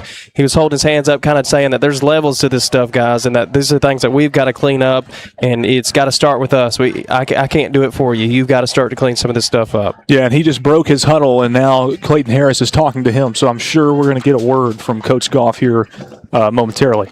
And we'll wait on that. Final score, Columbia winning 62-35 over the homestanding Grizzlies of Battle Creek High School tonight. And nice to have air conditioning tonight as we get burned up last week. Dallas, this air conditioning, we got our chairs stolen before the broadcast, except you, Barry. You got to sit down. Exactly. Which is fine because you're Barry Duke. But yeah, me and Dallas have been standing in front of this AC unit. We're pretty much trembling over here. Just blast. Something told me to wear long sleeves tonight. I don't know what it was, but you did, yeah. I did. And, of course, the only one not cold is Maverick. Oh, I'm shivering over here. What? Really? I started to turn it down early, warm it up, but I thought you were hot. Hey, I will say this before we get word from Coach Goff. We're talking about how this Battle Creek team is so young, and they will continue to grow and get better as time goes on. When they do get it figured out and they do start winning a lot of football games, this is going to be one heck of a place to be good at football. These facilities are absolutely beautiful. The fans are very supportive. Even 0-1 after a tough loss like they had last week on the road at Mount Pleasant, there wasn't a seat to be had in this building tonight on either side. And to Battle Creek's credit, these fans, they stuck around for a good amount of time. They really did. A packed crowd here tonight, Battle Creek. And Columbia across the way represented well. And like I said, the start of a great thing between Columbia Central and Battle Creek. Final score here tonight, Columbia winning 62-35 as we wait on an interview from our own Clayton Harris as he talks post-game with Coach Tredarius Goff. Yeah, it looks like they just finished up, and looks like he's sending that up to us right now. Hopefully. So stay tuned for Coach Tredarius Goff post-game interview. Yeah, but Hassan Ball, very deserving. 3 rushing touchdowns on only 6 carries. The Buffalo Wild Wings player of the game. Great night from him. Great night from a lot of Lions. It really was. I would love to know the total yards he had because at one point when he had a touchdown with only 4 runs, he had like 60 yards. So I'm curious to see what the other... What if he cracked triple digits on 6 carries? That'd be pretty unbelievable. And, of course, you can listen to the broadcast. Got it. Next week. Okay, here we go. Here on the field is Coach Tredarius Goff. Your team a winner tonight, 62-35 over Battle Creek. Coach, what are your thoughts on the way your Lions performed tonight? Man, I'm proud of these guys. They came out and, for the most part, dominated. We was able to do what we wanted offensively. Defensively, we gave up one touchdown with our first group, the jump pass, the Tim Tebow jump pass on the goal line. So I'm proud of them guys in that aspect. Defense showing signs of continuing to grow and signs of possibly coming on and being dominant, man, and that's what we need. Offensive guys, we was able to control the line of scrimmage, move the ball like we needed to. We was able to hit some deep passes to some guys and score some touchdowns. Coach, obviously you came away. It appeared pretty healthy after tonight. No major injuries that we saw. Yeah, no, for sure. No major injuries, man. We did a lot better on the cramping end. There towards the end, a couple guys started to go down. So we'll implement the same thing we did this past week. A hydration period during practice 1 or 2, and continue to work on that from here. Your attention now turns to Independence, who went down tonight and got beat 27-21 at Lincoln County. How do you focus on the Eagles? I know they're 0-2, but they're a 6A team that has had a lot of history, a lot of good football over the years. Sure. Nah, man, Coach Blade, he a good coach, man. He got them guys, and they're gonna be ready to go, And I'm always a firm believer that whenever Columbia play, whoever they play, we're gonna get their best game, And he got some dudes, and they know what's going on, man. So we just gonna get this weekend defensive meetings. We'll meet offensively. We'll meet tonight, and then we'll get the film and we'll figure out what the game plan is going forward. Coach, we'll be there next week. It'll be the game of the week between Independence and Columbia Central at Lindsey Nelson Stadium. We'll see you then. Congratulations on the big win tonight. All right, thank you, man. Looking forward to seeing you guys. That's head coach of the Columbia Central Lions, Tredarius Goff, with our own Clayton Harris with the post-game interview with the head coach of the Columbia Central Lions, Tredarius Goff.